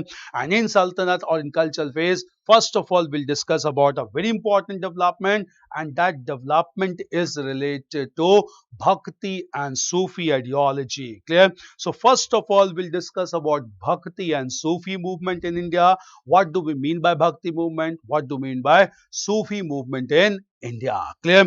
So coming to this movement, that is Bhakti and Sufi movement. First of all, we'll discuss about Bhakti movement during Sultanate phase. Very important cultural dimension. Bhakti movement in the Sultanate phase. You need to have all the Bhakti saints together. Clear? So Bhakti movement in the Sultanate phase. Clear? Now what do you mean by Bhakti movement in Sultanate phase? Clear? We had discussed Bhakti related to Hinduism also. Now concept of Bhakti, just understand. Clear? The concept of Bhakti. Bhakti as a concept means complete devotion, and this concept of Bhakti emerged first of all in southern part of India during early medieval phase. It was promoted in early medieval phase by two groups of saints known as Alvars and Nayanars. Alvars and Nayanars. Clear? Alvars were devotees of Lord Vishnu and Nayanars were devotees of Lord Shiv. Clear? Later on in South India, Bhakti ideology also began to be promoted by Shankaracharya, who advocated the philosophy of Advaitavad. We had discussed about Advaitavad yesterday, which means philosophy of non-dualism. There is no difference between the creator and the created beings. It was further popularized by Ramanuj, who gave the philosophy of Visishta Advaitavad, then Madhvacharya, who gave the philosophy of Dvaitavad, and meanwhile, Basavanna advocated the philosophy of devotion towards Lord Shiv and at the same time promoted a new sect known as Lingayats or Virashaivas in present region of Karnataka. Clear? In course of time, clear, Bhakti ideology from South India reached the northern part of India by a Bhakti saint Ramanand. Clear? And under him only a Sampradaya was established known as Ramanand Sampradaya. We had discussed about Sampradayas recently under Vaishnavism. So Vaishnavism is marked by different Sampradayas, clear, and these Sampradayas are known as basically Ramanand Sampradaya, then Brahmadev Sampradaya. On all these Sampradayas were established by one preacher in medieval times, clear. Now at the same time, clear, what do we mean by Bhakti? Clear? The Bhakti ideology that developed in Sultanate phase is broadly divided into two groups of saints. These group of saints are known as Nirgun saints and the Sagun saints. Nirgun saints were those saints who believed in worshipping one single god without any human form. Clear? So they came to be known as Nirgun saints. Clear? And Sagun saints were those saints who believed in worshipping multiple gods in human form. Clear? So they came to be known as Sagun saints. Clear? Nirgun Bhakti, that is worshipping single god without human form, Nirgun Bhakti was largely promoted by two prominent saints of Sultanate phase, Kabir and Nanak. Clear? And Sagun ideology of bhakti was promoted by series of saints also known as Vaishnavite saints, because most of them believed in worshipping Lord Vishnu and his avatars, especially Lord Krishna. Clear? So all these saints began to promote bhakti ideology, and this bhakti ideology resulted into development of great merit in the Sultanate phase. Clear? Now coming to all these saints. Clear? Now we will start with, clear, we had discussed about Sankarachar, we have discussed about Ramanuj, we have discussed about Basavanna, Anubhav Mandap also very important one, clear, and at the same time we had discussed about Madhivachar who gave Dvait philosophy, clear. Now coming to first of all Nirgun saints, and these Nirgun saints like Kabir and Nanak, clear. Now Kabir and Nanak first of all, clear. Early life of Kabir is obscure, but he prevailed in 15th century, born to a Brahman widow and brought up by Muslim weaving family of Banaras. Clear? Kabir questioned the teachings of both Orthodox Hinduism and Islam, as he wanted to establish unity among the followers of Hinduism and Islam. Clear? The teachings of Kabir are in form of short couplets. These short couplets are known as the dohas. Clear? And these dohas are written in Khari Boli. Clear? So these dohas are written Kabir Boli. Clear? And these works are compiled in different forms. These works are known as Kabir Bijak. These works are known as, all containing the couplets, Kabir Bijak. Clear? This is one part of this work. Then it also included Kabir Parchai. Kabir Parchai. Clear? And then we have Kabir Granthawali. Kabir Granthawali. Clear? So Kabir Bijak. Bijak is the most important one.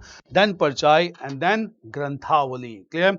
Okay. Some of the Kabir's teaching has also been included in Adi Granth also. Clear? So always remember his teachings are also included in the sacred text of Sikh religion, that is Adi Granth as well. Clear?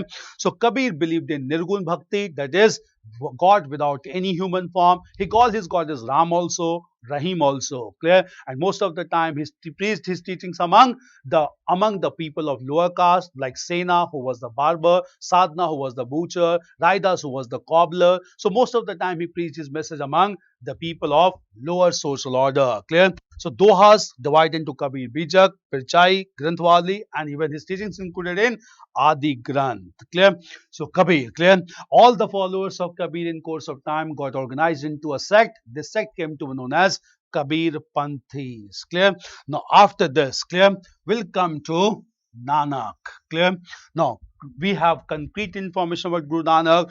Guru Nanak was born at Talwandi, presently known as Nanaksar, in 1469 AD. Clear? And at the same time, when Nanak was born, Nanak started to worship formless God, and for him the God was Nirankar, that is without any akar. Clear? And at the same time Nanak began to preach his message along with his Muslim companion Mardana. Clear? And he is considered to be founder of Sikhism. Even though Nanak never wanted to establish a religion, he also wanted to establish unity among the followers of Hinduism and Islam. Clear? At the same time, clear, Guru Nanak went on preaching his message for several years, and ultimately the legacy set by Guru Nanak was followed by 9 other spiritual gurus, and based on the teachings of the 10 spiritual gurus, Sikhism was established. The 11th guru was Adi Granth only, a Guru Granth Sahib only. Clear? And this Guru Granth Sahib was considered to be the follower of Guru Gobind Singh, the last and the 10th Guru. Clear? Thereafter, Sikhism was established in a proper sense, the first political leader of Sikh community being Banda Bahadur. Clear? So all the teachings of the Gurus are contained in Guru Granth Sahib with 974 verses, holy text of Sikhism, and all these are considered very important. Clear? So Guru Granth Sahib. Clear? So Nanak, clear, he was the first Sikh Guru. Guru Nanak, born in 1469. Guru Nanak was followed by Guru Angad, Guru Nanak was followed by Guru Angad. The chronology can also be added. Guru Angad, then Guru Amardas, Guru Amardas, then Guru Ramdas, then Guru Arjan. He only compiled the Adi Granth or Guru Granth Sahib, Guru Arjan 1604, Guru Arjan, then Guru Har Govind, Guru Har Govind, Guru Har Rai, Guru Har Rai, Guru Har Kishan, Guru Har Kishan, then Guru Tegh Bahadur,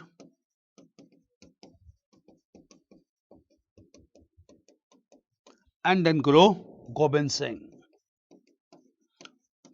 Right in this order only, Guru Gobind Singh, the 10th and the last Guru. Clear? 1, 2, 3, 4, 5, 6, 7, 8, 9, 10. Yeah. Clear? Guru Gobind Singh. For some time, the Guruship was passed to Guru Granth Sahib only. Clear? Later on, Sikh Committee Commander Banda Bahadur in Punjab. Clear? So, Guru Nanak. Clear? Now, after this, clear? These were the two prominent Nirgun saints. Coming to the Sagun saints.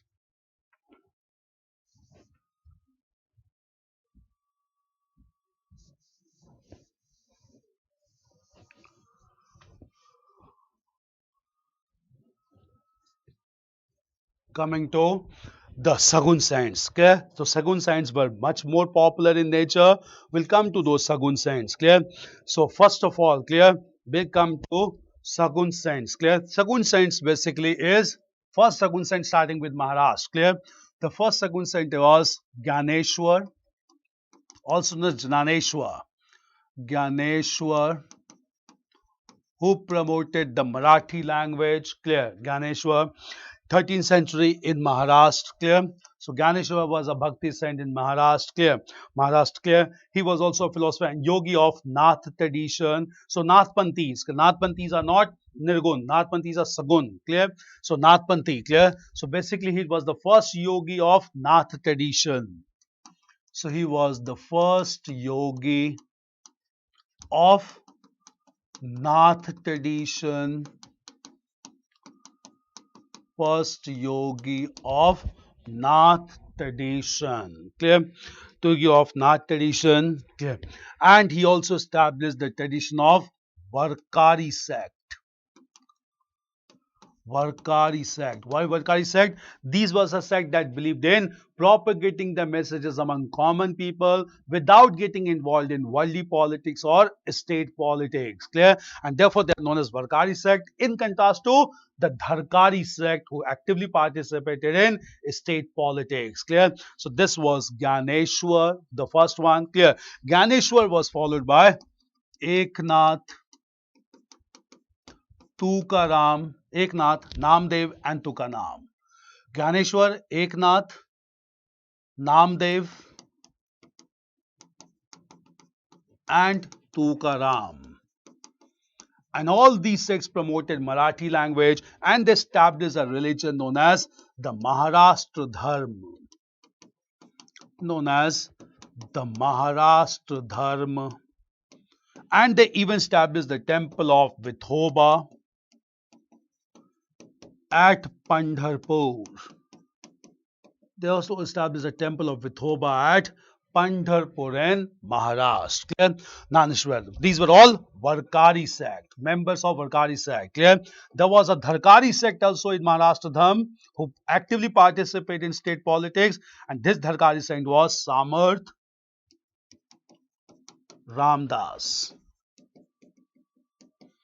Was Samarth Ramdas, who was also the spiritual teacher of Shivaji. Clear? So these were saints of Maharashtra Dharma. Clear?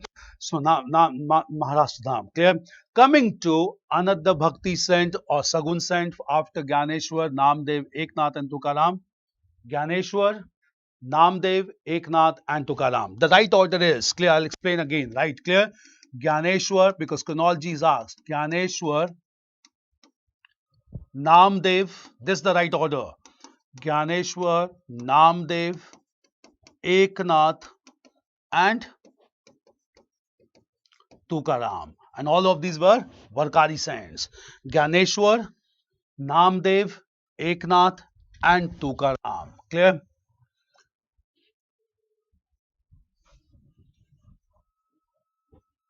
After this, clear? The next very popular Bhakti saint or Sakun saint was the saint known as Chaitanya Mahaprabhu in the region of Bengal. Clear? So it was Chaitanya Mahaprabhu in the region of Bengal. Clear? Chaitanya Mahaprabhu is also considered to be founder of Gaudiya Vaishnavism in the region of God in Bengal. He is also known as the founder of Gaudiya Vaishnavism. Clear? Founder of Gaudiya Vaishnavism. Clear? Bhagavad Quran. Clear? This again clear, and at the same time clear, his teachings are recorded in Shikastakam.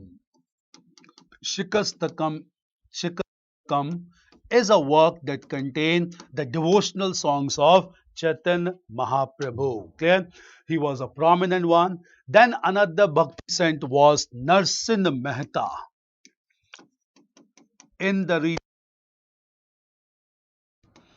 15th century. He is also known as Adi Kavi of Gujarati language. He promoted Gujarati language. Adi Kavi of Gujarati language. Clear? At the same time, this person, Narsin Mehta, Adi Kavi, he is also remembered for his song known as Vaishno Janto Tere Kahiye Ji. Clear? Which was recited by Mahatma Gandhi. So Mahatma Gandhi, who recited the song Vaishno Jante To Tere Kahiye Ji, it was written by Narsin Mehta in Gujarat. Clear? At the same time, there was another Sagun saint known as Vallabhacharya. Known as Vallabhacharya. And Vallabhacharya was basically propounder of Pushti Marg, path of grace. He was the founder of Pushti Marg, which is known as path of grace, path of devotion. Clear? And that resulted into establishment of a sect known as Pushti Sampradaya. So Pushti Sampradaya, also known as Vishnu Swami Sampradaya, was established by Vallabhacharya. Clear? So Vallabhacharya gave the concept of Pushti Marg. Surdas was a devotee of Lord Krishna, and Surdas also wrote several works like Sur Sagar and Sur Suravali. Clear? Sahitya Lahari is another work of Surdas. Clear? So Surdas was another devotee of Lord Krishna, and Surdas wrote several works like Sur Sagar, Sur Suravali, Sur Suravali, Sur Sagar, Sur Suravali, and Sahitya Lahari. And Sahitya Lahari. Surdas. Clear? This was prominent one, Surdas, who promoted this ideology. Clear? Then we have Shankar Dev in Assam. Clear? Then we have Shankar Dev in Assam, who was also a Sagun saint. Shankar Dev in Assam. Clear? So he is also known as the founder of Neo-Vaishnavism, new form of Vaishnavism. He is the founder of Neo-Vaishnavism. Clear? Vaishnavism. Clear? Neo-Vaishnavism. And at the same time, he also started the concept of Ekshashna. Also started the concept of Ekash, Ekashharn, Ekashharn movement or Ekashharn Dharma. He also started the concept of Ekashharn Dharma, which is based on devotion to Lord Krishna. Clear? So Lord Krishna was a very important deity, and it was worshipped by Shankar Dev. Clear? Shankar Dev. Clear? He largely tried to reform Hindu society in Assam region. Clear? Next one was Bhakti saint was Mirabai in Rajasthan. Mirabai in Rajasthan. She was a devotee of Lord Krishna. Clear? Lord Krishna. And at the same time, she also composed large number of dohas, and all these dohas are known as padas, or these dohas of Mirabai are known as padas to express her love and devotion. Clear? The next major person of Bhakti saint was Tulsi Das, who wrote Ramcharitmanas in Avdi dialect of Hindi language. Clear? In fact, he was a follower of Ramanandi Sampradaya or Ramanand Sampradaya. Clear? And he was devoted to Lord Ram. Clear? He wrote several important works like Ramcharitmanas, and other works of Tulsidas include Vinay Patrika. Apart from Ramcharitmanas, the works include Vinay Patrika, Hanuman Chalisa, Hanuman Chalisa, Hanuman Chalisa, and Hanuman Ashok. These are all works of Tulsidas along with Ramcharit Manas. Clear? Now, the next major was Dadu Dayal, another Sagun saint. Dadu Dayal, clear? And Dadu Dayal was basically a founder of a new sect known as Dadu Panth. Clear? Dadu Panth, clear? And clear? Dadu means brother and Dayal means compassionate. Clear? So Dadu Dayal, clear? Very prominent one, and at the same time, clear? He composed 5,000 verses. Clear? Clear? The 5,000 verses was composed by Dadu Dayal, and these verses are also known as Dadu Anubhav. Dadu Anubhav, that is by his experience. Dadu Anubhav Bani. 5,000 verses written by Dadu Dayal, known as Dadu Anubhav Bani. Clear? So these were prominent Sagun saints. So Nirgun saints were only two prominent, Kabir and Nanak, and Sagun saints were large numbers, starting with Gyaneshwar and with large number of members all across Indian territory from western towards eastern side of India. Clear? So Bhakti ideology became a very important trend in the Western or in the Sultanate phase, and it was one of the major development in cultural aspect of Delhi Sultanate. Clear? At the same time, clear? Apart from Bhakti, the Sufi movement also took place during Delhi Sultanate. Clear? Now, with respect to the Bhakti movement in Maharashtra, the Bhakti movement was divided into two sects. Clear? The Varkaris and Dharkaris. What is the difference between them? Varkaris are those Bhakti saints who always wanted to promote their concepts and teachings among common people of the society. Clear? Not among the elite classes or the ruling authorities. Clear? They were known as Varkari saints. Dharkari saints were those saints who always being attached with the royal authority, the rulers, the kings at that time, and they always gave blessings to the royal people, not to the common masses. Clear? This is the basic difference between Varkari and Dharkari saints. So Varkari saints were more popular among masses. Dharkari saints were not popular among masses because most of the time they were with ruling elite or ruling classes of Delhi Sultanate. Clear? This is the difference Varkari and the Dharkari saints. Clear? Now after this, clear? Now we'll come to the Sufi ideology or the Sufi movement. Clear?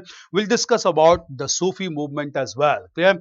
But before we discuss about Sufi movement, clear? Now we'll just take your questions which were asked to you yesterday, because the questions also needs to be discussed. Clear?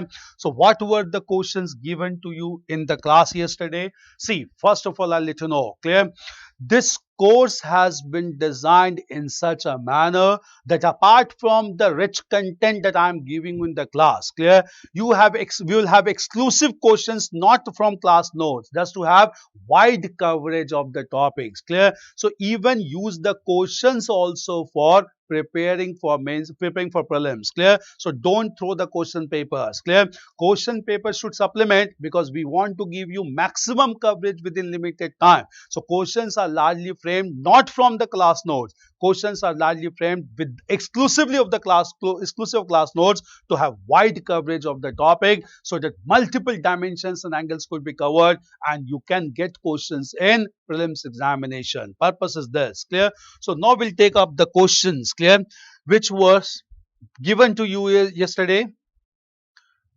Clear? We'll take these questions.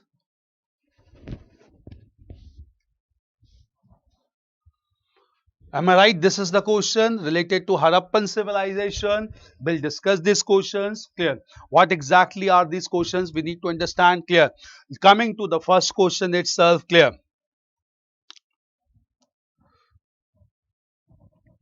Now, first question is, which of the following statements, read the question very carefully, which of the following statements about Harappan civilization are correct? You have to identify correct statements. Clear? Harappan text refers to Meluha as land of seafarers. Meluha. Clear? The Harappan text does not refer to Harappan to Harappans as to Indus Valley as Meluha. In fact, the Mesopotamian text, clear, refer to them as Meluha, clear. So it can be Mesopotamian text, Mesopotamian text, also can be called as Sumerian text. Clear? They refer to the Harappans as Malwa, not the Harappan text. Clear? There's a huge concept involved here. Why? Because you need to get to know the Harappan script has not been deciphered here. Since Harappan script has not been deciphered here, how can we know about Meluha from Harappan text? Clear? So there cannot be text. Clear? So Meluha is a term used in Mesopotamian records, which was a contemporary civilization to Indus Valley in the region of modern Iraq. Clear? So this statement would be a wrong statement. Clear?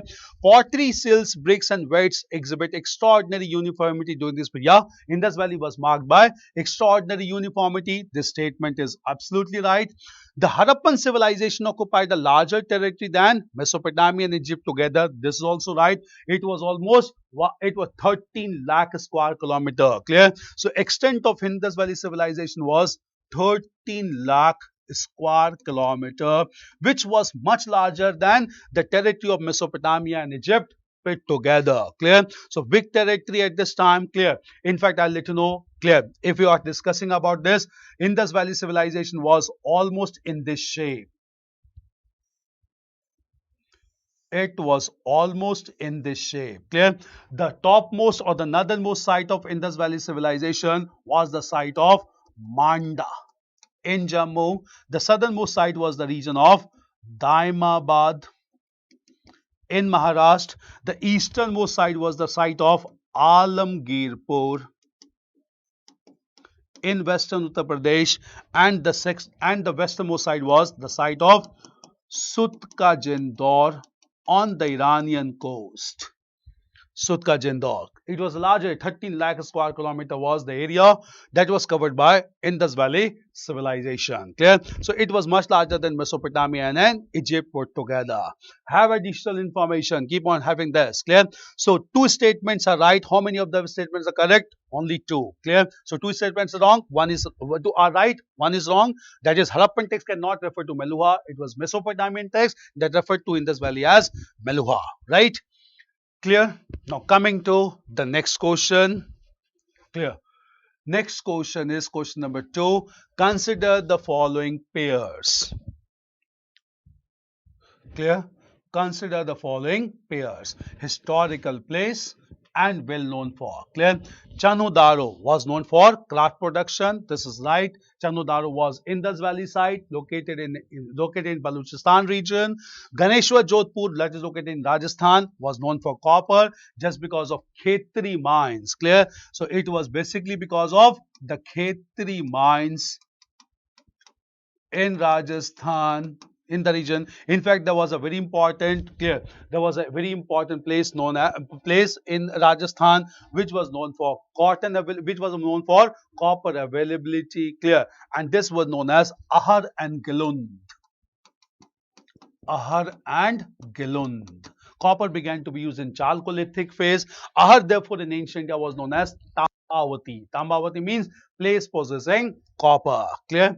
So what is the meaning of seafarers? That is people who does not fear about the sea. Clear? They basically can go for long distances in the sea region, maritime trade. They are known as seafarers. Clear?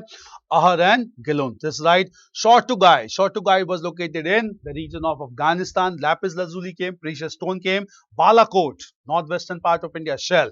All the four are right. Clear? So these are basically given to as a source of information to you to understand all the materials coming from different cities, or different cities were known for these materials, to have this idea. Clear? So craft production, Chandudaro, Ganeshwar, Jodhpur, copper, Shortugai, lapis lazuli, Balakot, shell. Clear? All the four is right. Clear? Now coming to the third question. Clear? Third, with reference to Inam Gaon, is located in Maharashtra. Clear? With reference to Inam Gaon, in ancient history, consider the following statement. It is a Neolithic site in the state of Maharashtra. No, it is a Chalcolithic site, not a Neolithic site. Clear? Because settled agriculture is found, and at the same time pastoral economy was not there. Settled agriculture economy was there, and it was marked by use of copper and stone both, which was not in Neolithic. Clear? It is situated on river Krishna. No, it is situated on river Ghod. Clear? There's a river known as Ghod. Clear? And it is located on the banks of river Ghod. Clear? So it is wrong. Krishna cannot be there. Krishna flows in further south. Clear? So which of the statements above correct? Neither one nor two. Both the statements are wrong in this case. Clear? It's clear? Okay, now coming to the next one. With reference to the Rig Veda time, consider the following statements. The battles were fought to capture the people. Now these questions are trapped here. The battles were largely fought for cattle. Clear? Most of you will get confused. Clear? The battles were largely fought for cattle, because we have a term in Rig Veda that indicate the fight for cattle known as Gavishti. Clear? Gavishti is a term frequently mentioned in the Rig Veda. The most important battle being Battle of 10 Kings. So Battle of 10 Kings were fought to acquire more and more cattle. Clear? But apart from cattle, obviously, clear, people were also needed, people were also required. So we cannot deny this altogether. Clear? If the word would have been the battles were fought largely to capture the people, the statement could have been wrong. But if there is the battles were fought to capture the people, obviously with cattle, peoples were also captured. But the most important item for which battle was fought was cattle. The term used for cattle is basically Gavishti. Clear? So Gavishti is basically the term used for battles. Clear? So this battles were fought to capture people. That is right. Clear? We cannot deny this. If the word would have been the battles were fought largely to acquire people, the statement could have been wrong. Clear? There's one thing. The king relied on the voluntary contribution like Bali. Yeah, this is right. The king relied on voluntary contribution or Bali. Bali was voluntary offerings given by the Jan, by the people to the Rajan, that is the king. Clear? So both 1 and 2 are right. Clear? Both these statements are right. Clear? So Bali was given voluntary offerings in later Vedic texts. Apart from Bali, they began to give land produce, also known as Bhag. Clear? So Bali, Bhag were two major types of taxes. And from Mauryan period, even Shulk began to be collected. So three kinds of taxes were Bali, Bhag and Shulk. Bali started from the Rig Vedic phase. Clear? Now coming to the next question. With reference to Buddhism, consider the following statements. Clear? The statement is, the principle of equality was followed inside the Sangh, irrespective of individual background. Yeah, the principle of equality was followed. No doubt, was followed inside the Sangh, that is Buddhist organization. In Buddhist religion, we have three concepts, that is Buddh, Dham and Sangh. Buddh, Dham and Sangh. Teacher, teaching and the taught. Clear? So in Sangh, there was complete equality. The decisions inside the Sangh were taken by voting only. No, it was not taken by voting only. Voting was there, but not only. The decision was taken on the basis of consensus. So this statement would be wrong. Clear? The administration of the Sangh was dependent on Ganas. Ganas basically means republics. Ganas basically means republics. Clear? Out of 16 Mahajanpadas, there were 5 Ganas or republics, mostly located in Nepal Terai. Clear? Do understand? I'll show you. Clear? So Ganas are very republic. In fact, why we call India to be mother of democracy? Because, clear, the first republican system was established in these Ganas only. These Ganas are also known as Gana Samghas. Clear? So they are also known as Gana Samghas. They were republics, that is, having elected head. Clear? So large number of these Ganas were ruled by elected head by the people. They were known as Gana Samghas. They are also known as republics. In fact, clear? We'll understand about this. Out of 16 Mahajanpas, 5 were republics, 11 were monarchies. Clear? Which were these republics? Just understand. Clear?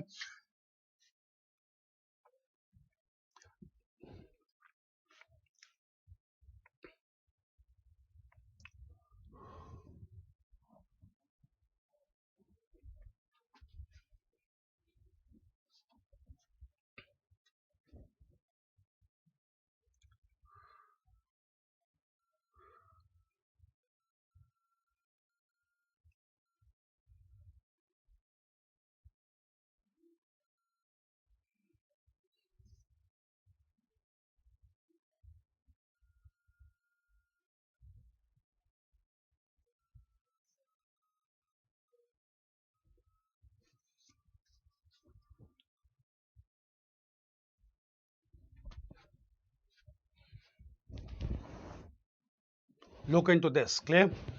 These were 16 Mahajanpas. Clear? I'll mark the day, mark the things. Clear? See, first of all, I'll let you know the 16 Mahajanpas. The first Mahajanpad was Ang with its capital at Champa. Second Mahajanpad was Magadh with its capital at Rajgriha, then Vaishali. Then third was Kashi with its capital at Banaras. Then we had Vats with its capital at Kaushambi. Then Chedi with its capital at Tripuri. Then Avanti with its capital at Ujjain and Mahishmati. Then Surasen with the capital at Mathura. Mats with the capital at Viratnagar, and in the northwestern part also. Clear? This we had some Mahajanpas. These were Kamboj Mahajanpad, and then Gandhar with capital at Takshila. Clear? So this was 1, 2, then 1, 2, 3, 4, 5, 6, 7, 8, 9, 9. And then we have 9. This is 10. There's one more. Clear? 1, 2, 3, 4, 5, 6, 7, 8, 9, 9, 10 and 11. 11 were monarchies. Clear? Apart from 11 being monarchies, clear? We have 5 were republics. Which were these republics? Vrijji with this capital. Clear? This was one republic with its capital at Vaishali. Then Mallas. They performed the last rites of Gautam Buddha and Mahavir. Then we had Koshala. Clear? Then we had Panchala, and then we had Kuru. 1, 2, 3, 4, 5. 11 plus 5, 16. Clear? These were republics. These republics were also known as Gana Samghas. And just because of them only, India is known as the mother of democracy, because representative government, Republican form of government existed in this region, and all of them were located in Nepal Terai, marked by equality and democratic system. And this is not a surprise. Both Gautam Buddha and Mahavir emerged from these Gana Samghas. Clear? So Gana Samghas or republics, that is Vrajji, Mallas, Koshalas, Panchalas and Kuru, and remaining 11 being monarchies, altogether 16 being known as large kingdoms or large janpas known as Mahajanpad. Clear? So this was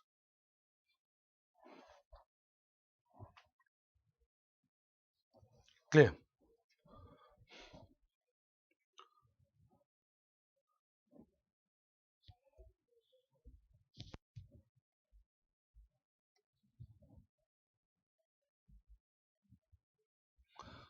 Question clear? So question was Bali. This question, the principle of equality was followed inside the Sangh, irrespective. This is right. This is right statement. Decision by voting only, no, this is wrong. It was taken on consensus. Administrative Sangh was dependent on Ganas, yeah, because democratic system was followed. So both two statements are right. Clear? 1 and 3 are right.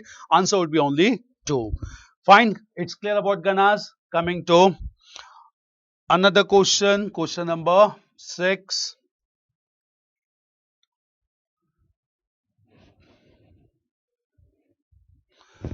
Consider the following statements. The concept of Bodhisattva emerged under Hinayan Buddhism. No. Clear. Concept of Bodhisattvas did not emerge under Hinayan Buddhism. It emerged under Mahayana Buddhism. Clear. Bodhisattvas emerged under Mahayana Buddhism, whereby they began to worship the images also, and Bodhisattvas in course of time began to worship because for compassion. Clear. They showed compassion to their other fellows, and all of them wanted to attain nirvana, that is freedom from all dukh or suffering. The Bodhisattvas help others to nirvana, to attain nibbana. Clear? Clear. Bodhisattvas help others to attain Nibbana. No, they were compassionate enough. They did not help, clear? But they were compassionate enough and they wanted to teach them to attain Nibbana, clear? But that the Bodhisattvas help others to attain Nibbana? No, not others. Others can be anyone, clear? They always try to attain Nibbana only to the members who are following them, not to general, clear? So this statement would not be right, clear?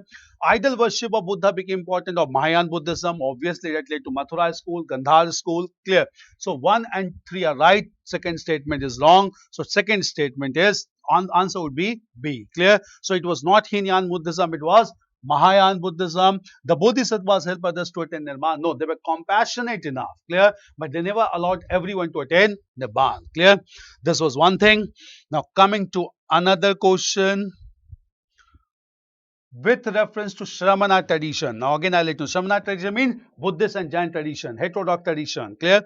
So with respect to Shramana tradition, consider the following statements. It included Buddhism, Jainism, Ajivikas, Charvaks and Ajnanas. Okay, fine, clear. This is right, clear. Because all heterodox sects are included under Shramana tradition. Clear? So Shramana tradition will include Buddhism, Jainism, Ajivikas, Charvaks.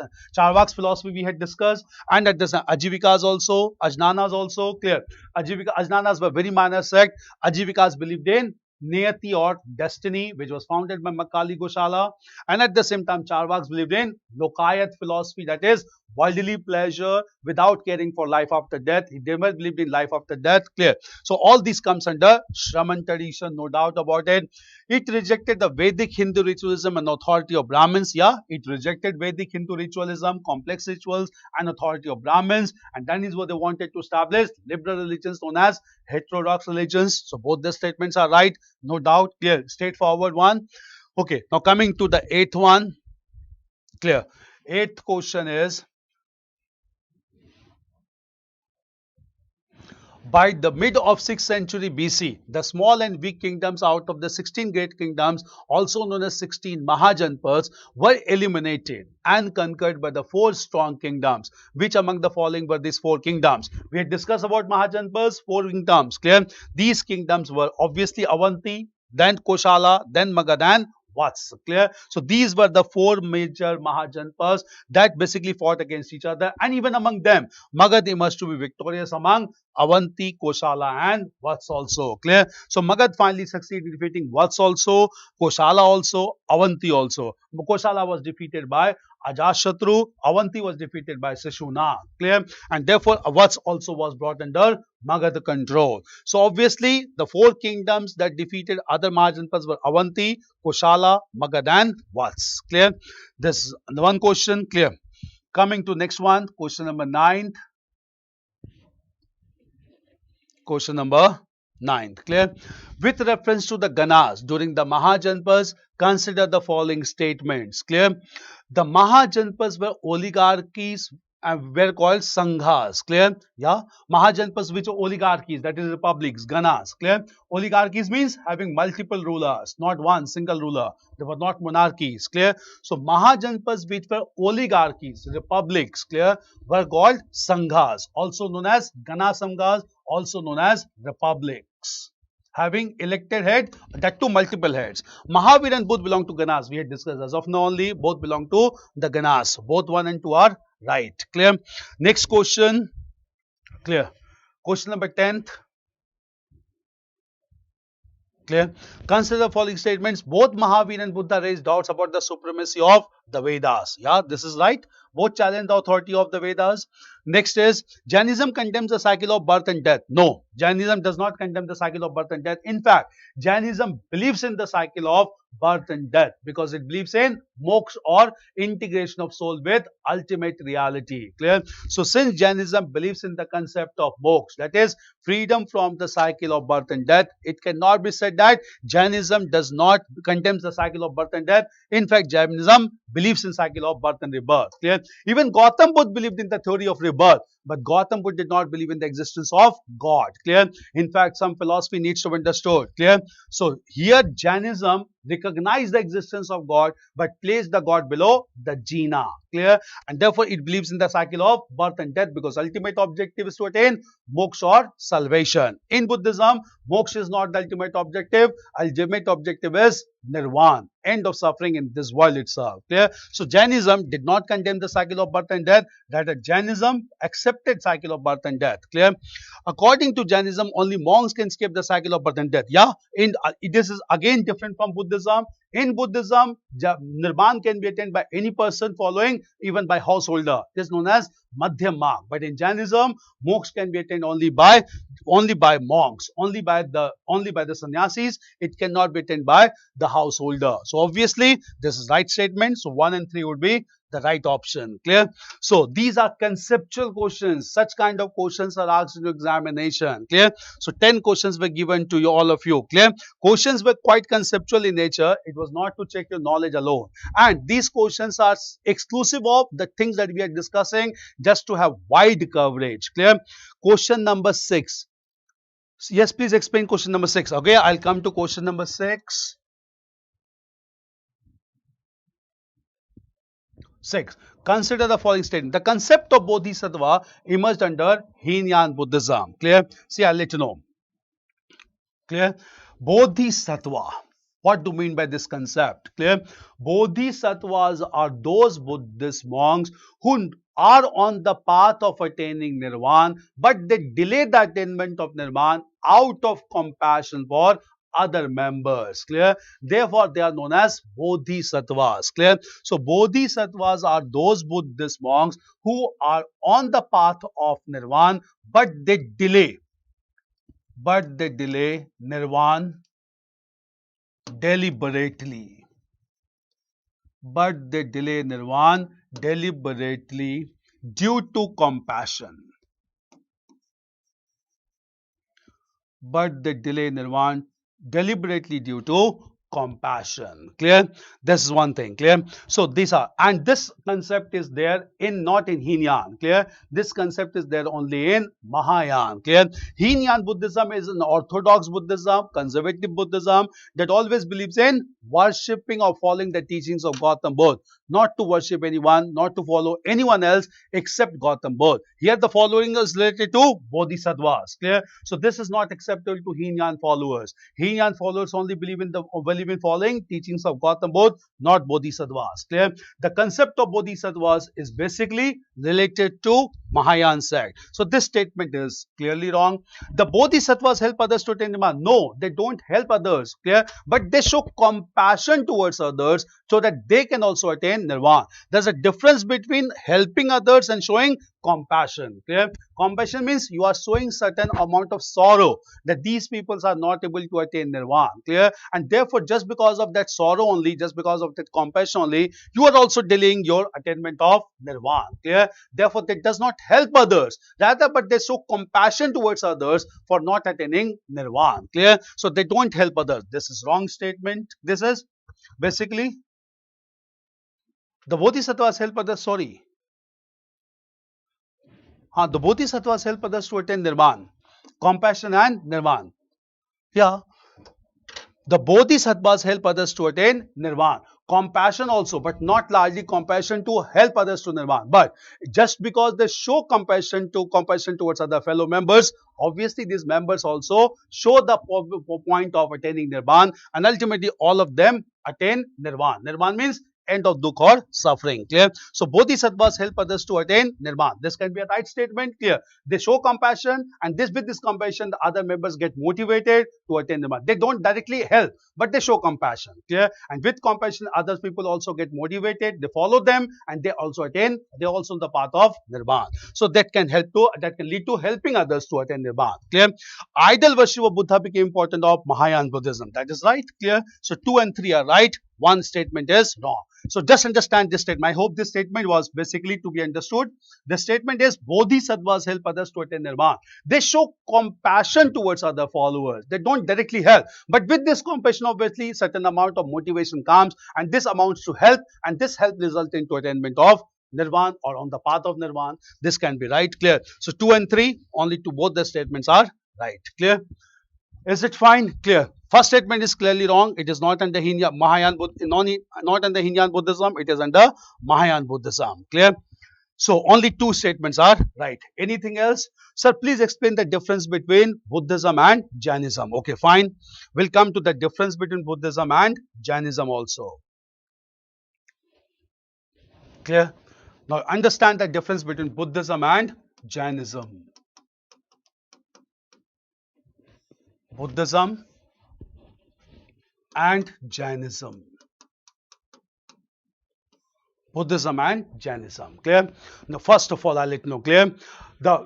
Apart from difference being that the founder of Buddhism was Gautam Buddha, and founder of Jainism was Mahavir. Clear? In Jainism, there are 24 Tirthankars. In Buddhism, there is only 1%, that is Gautam Buddha. Clear? Now, coming to the difference between Buddhism and Jainism. Clear?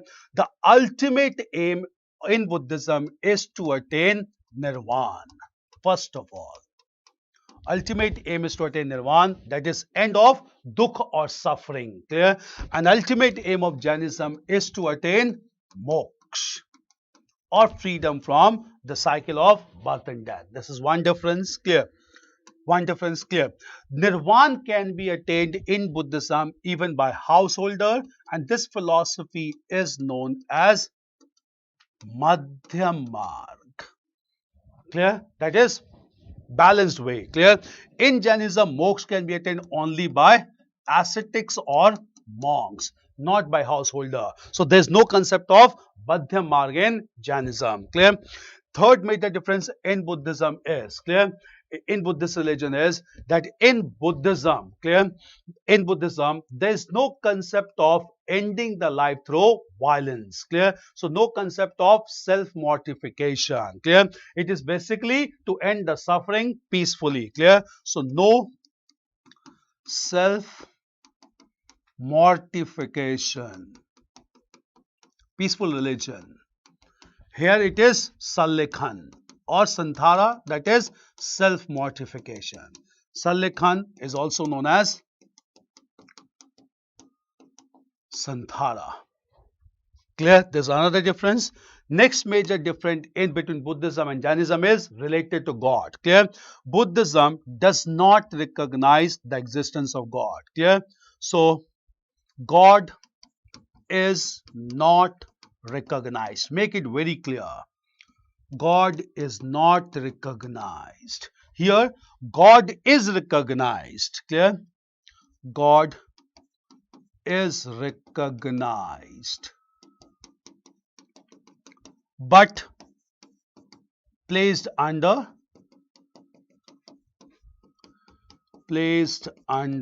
Jina, self-conquered person. Placed under Jina. There's another difference. Clear? 1, 2, 3, 4. There's another difference. Clear? Buddhism and Jainism. Clear?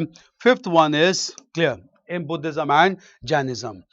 Buddhism. Clear? In Buddhism, basically there are 3 Pitak, the sacred texts of Buddhist religion, and here it is basically 12 Angs as the sacred text of Jain religion. These are major conceptual difference between Buddhism and Jainism. Clear? So, Buddhism and Jainism differences. Clear?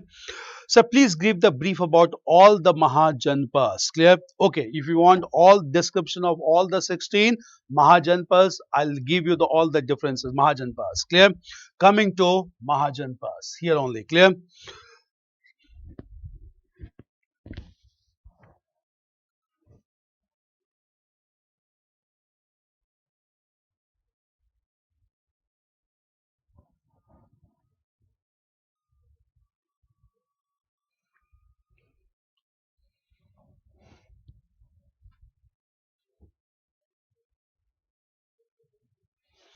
So coming to this Mahajanpas, I'll let you know. Brief description, clear? So brief description of 16 Mahajanpas. Just start, clear? Start with Magad, clear? I'll let you know, clear?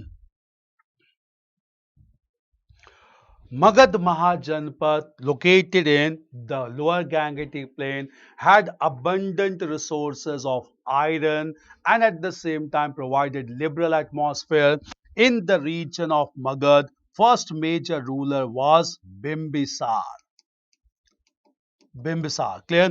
Bimbisar defeated Ang. So Ang with its capital at Champa was conquered by Bimbisar towards his eastern side and was given to his son. The son of Bimbisar was known as Ajat. The son of Bimbisar was known as Ajashatru. Ajashatru in turn conquered the region of Vaishali and at the same time Kashi. Clear? So Kashi and Vaishali was conquered by Ajashatru. So Magad got enlarged in course of time and included this entire region. Clear? After Ajashatru, there was a ruler known as Udain. Clear? Udain constructed a large fort at Patliputra, which was the capital or which was the next capital of Magad. Clear? Udain. Udain was followed by another ruler known as Sishunak. And Sishunak defeated Avanti, the most powerful Mahajanpad after Magad. Avanti with its capital at Ujjain and Mahishmati. Clear? So when it was conquered, obviously, the whole kingdom extended from here to this area and Magad became a large kingdom. In course of time, all these began to surrender before Magad in course of time. Clear?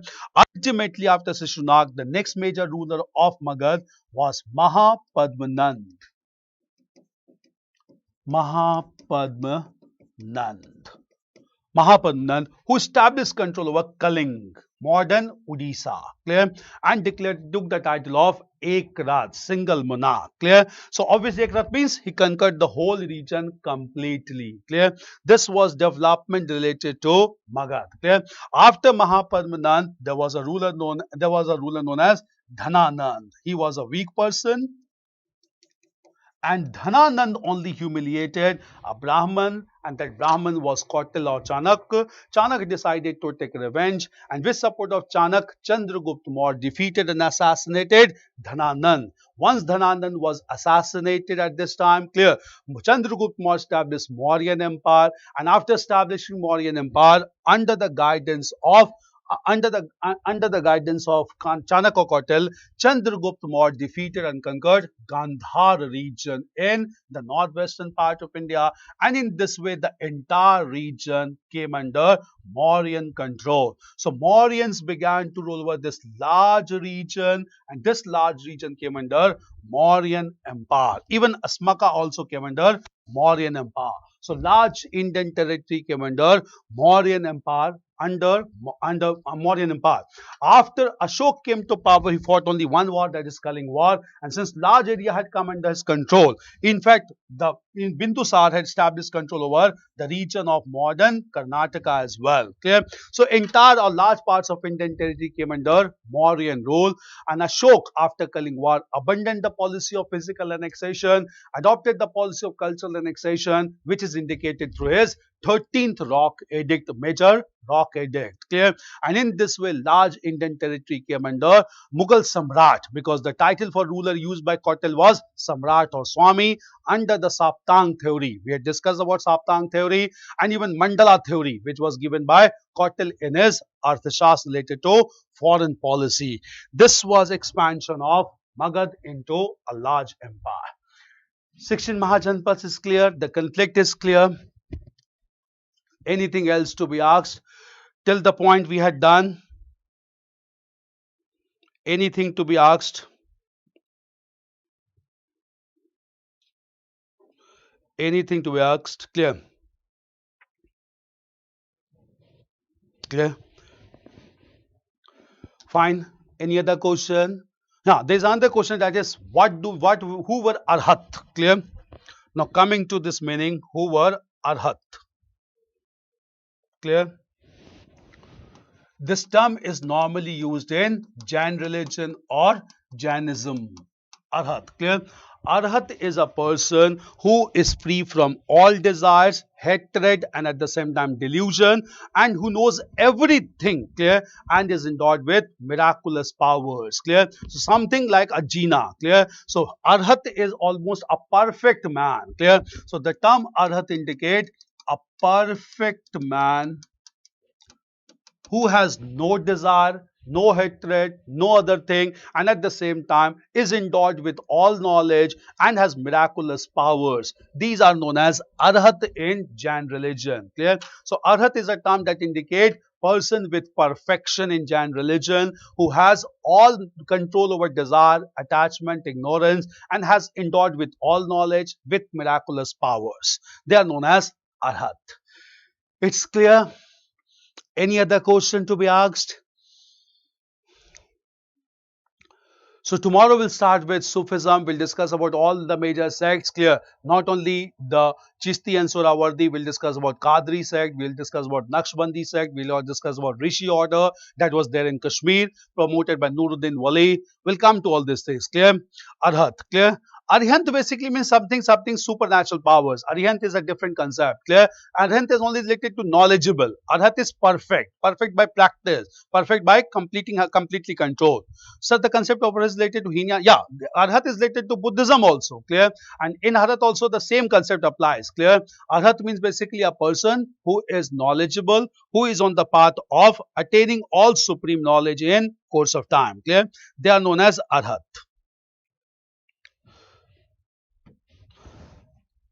Bharat, clear?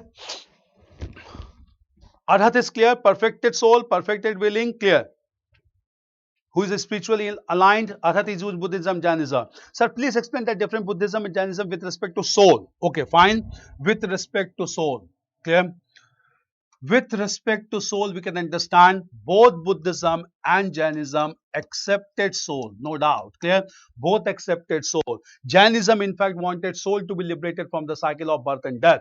Even Buddhism recognizes the soul because Gautam Buddha believed in the concept of rebirth. In fact, before being born as Gautam Buddha, he took almost 556 births and 550 births which are mentioned in Jatak story. So he mentioned about rebirth, and at the same time, both believe in soul because soul can be liberated only through the action, only through the theory of action, also known as karma. Clear? But here, soul is not largely emphasized by Gautam Buddha. Clear? Because soul is only with respect to rebirth. If the karma is not according to Four Noble Truths and Eightfold Path, the soul will get transferred to another creature. The creature will take rebirth, and this cycle will continue till the attainment of nirvana or end of suffering. This is Buddhism.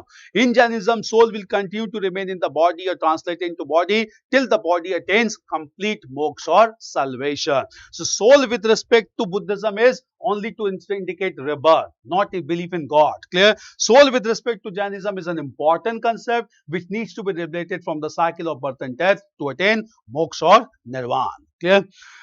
This clear? Next is Sir Chandragupta II is the son of Samudragupta. Yeah, Chandragupta II was the son of Samudragupta. He followed Samudragupta.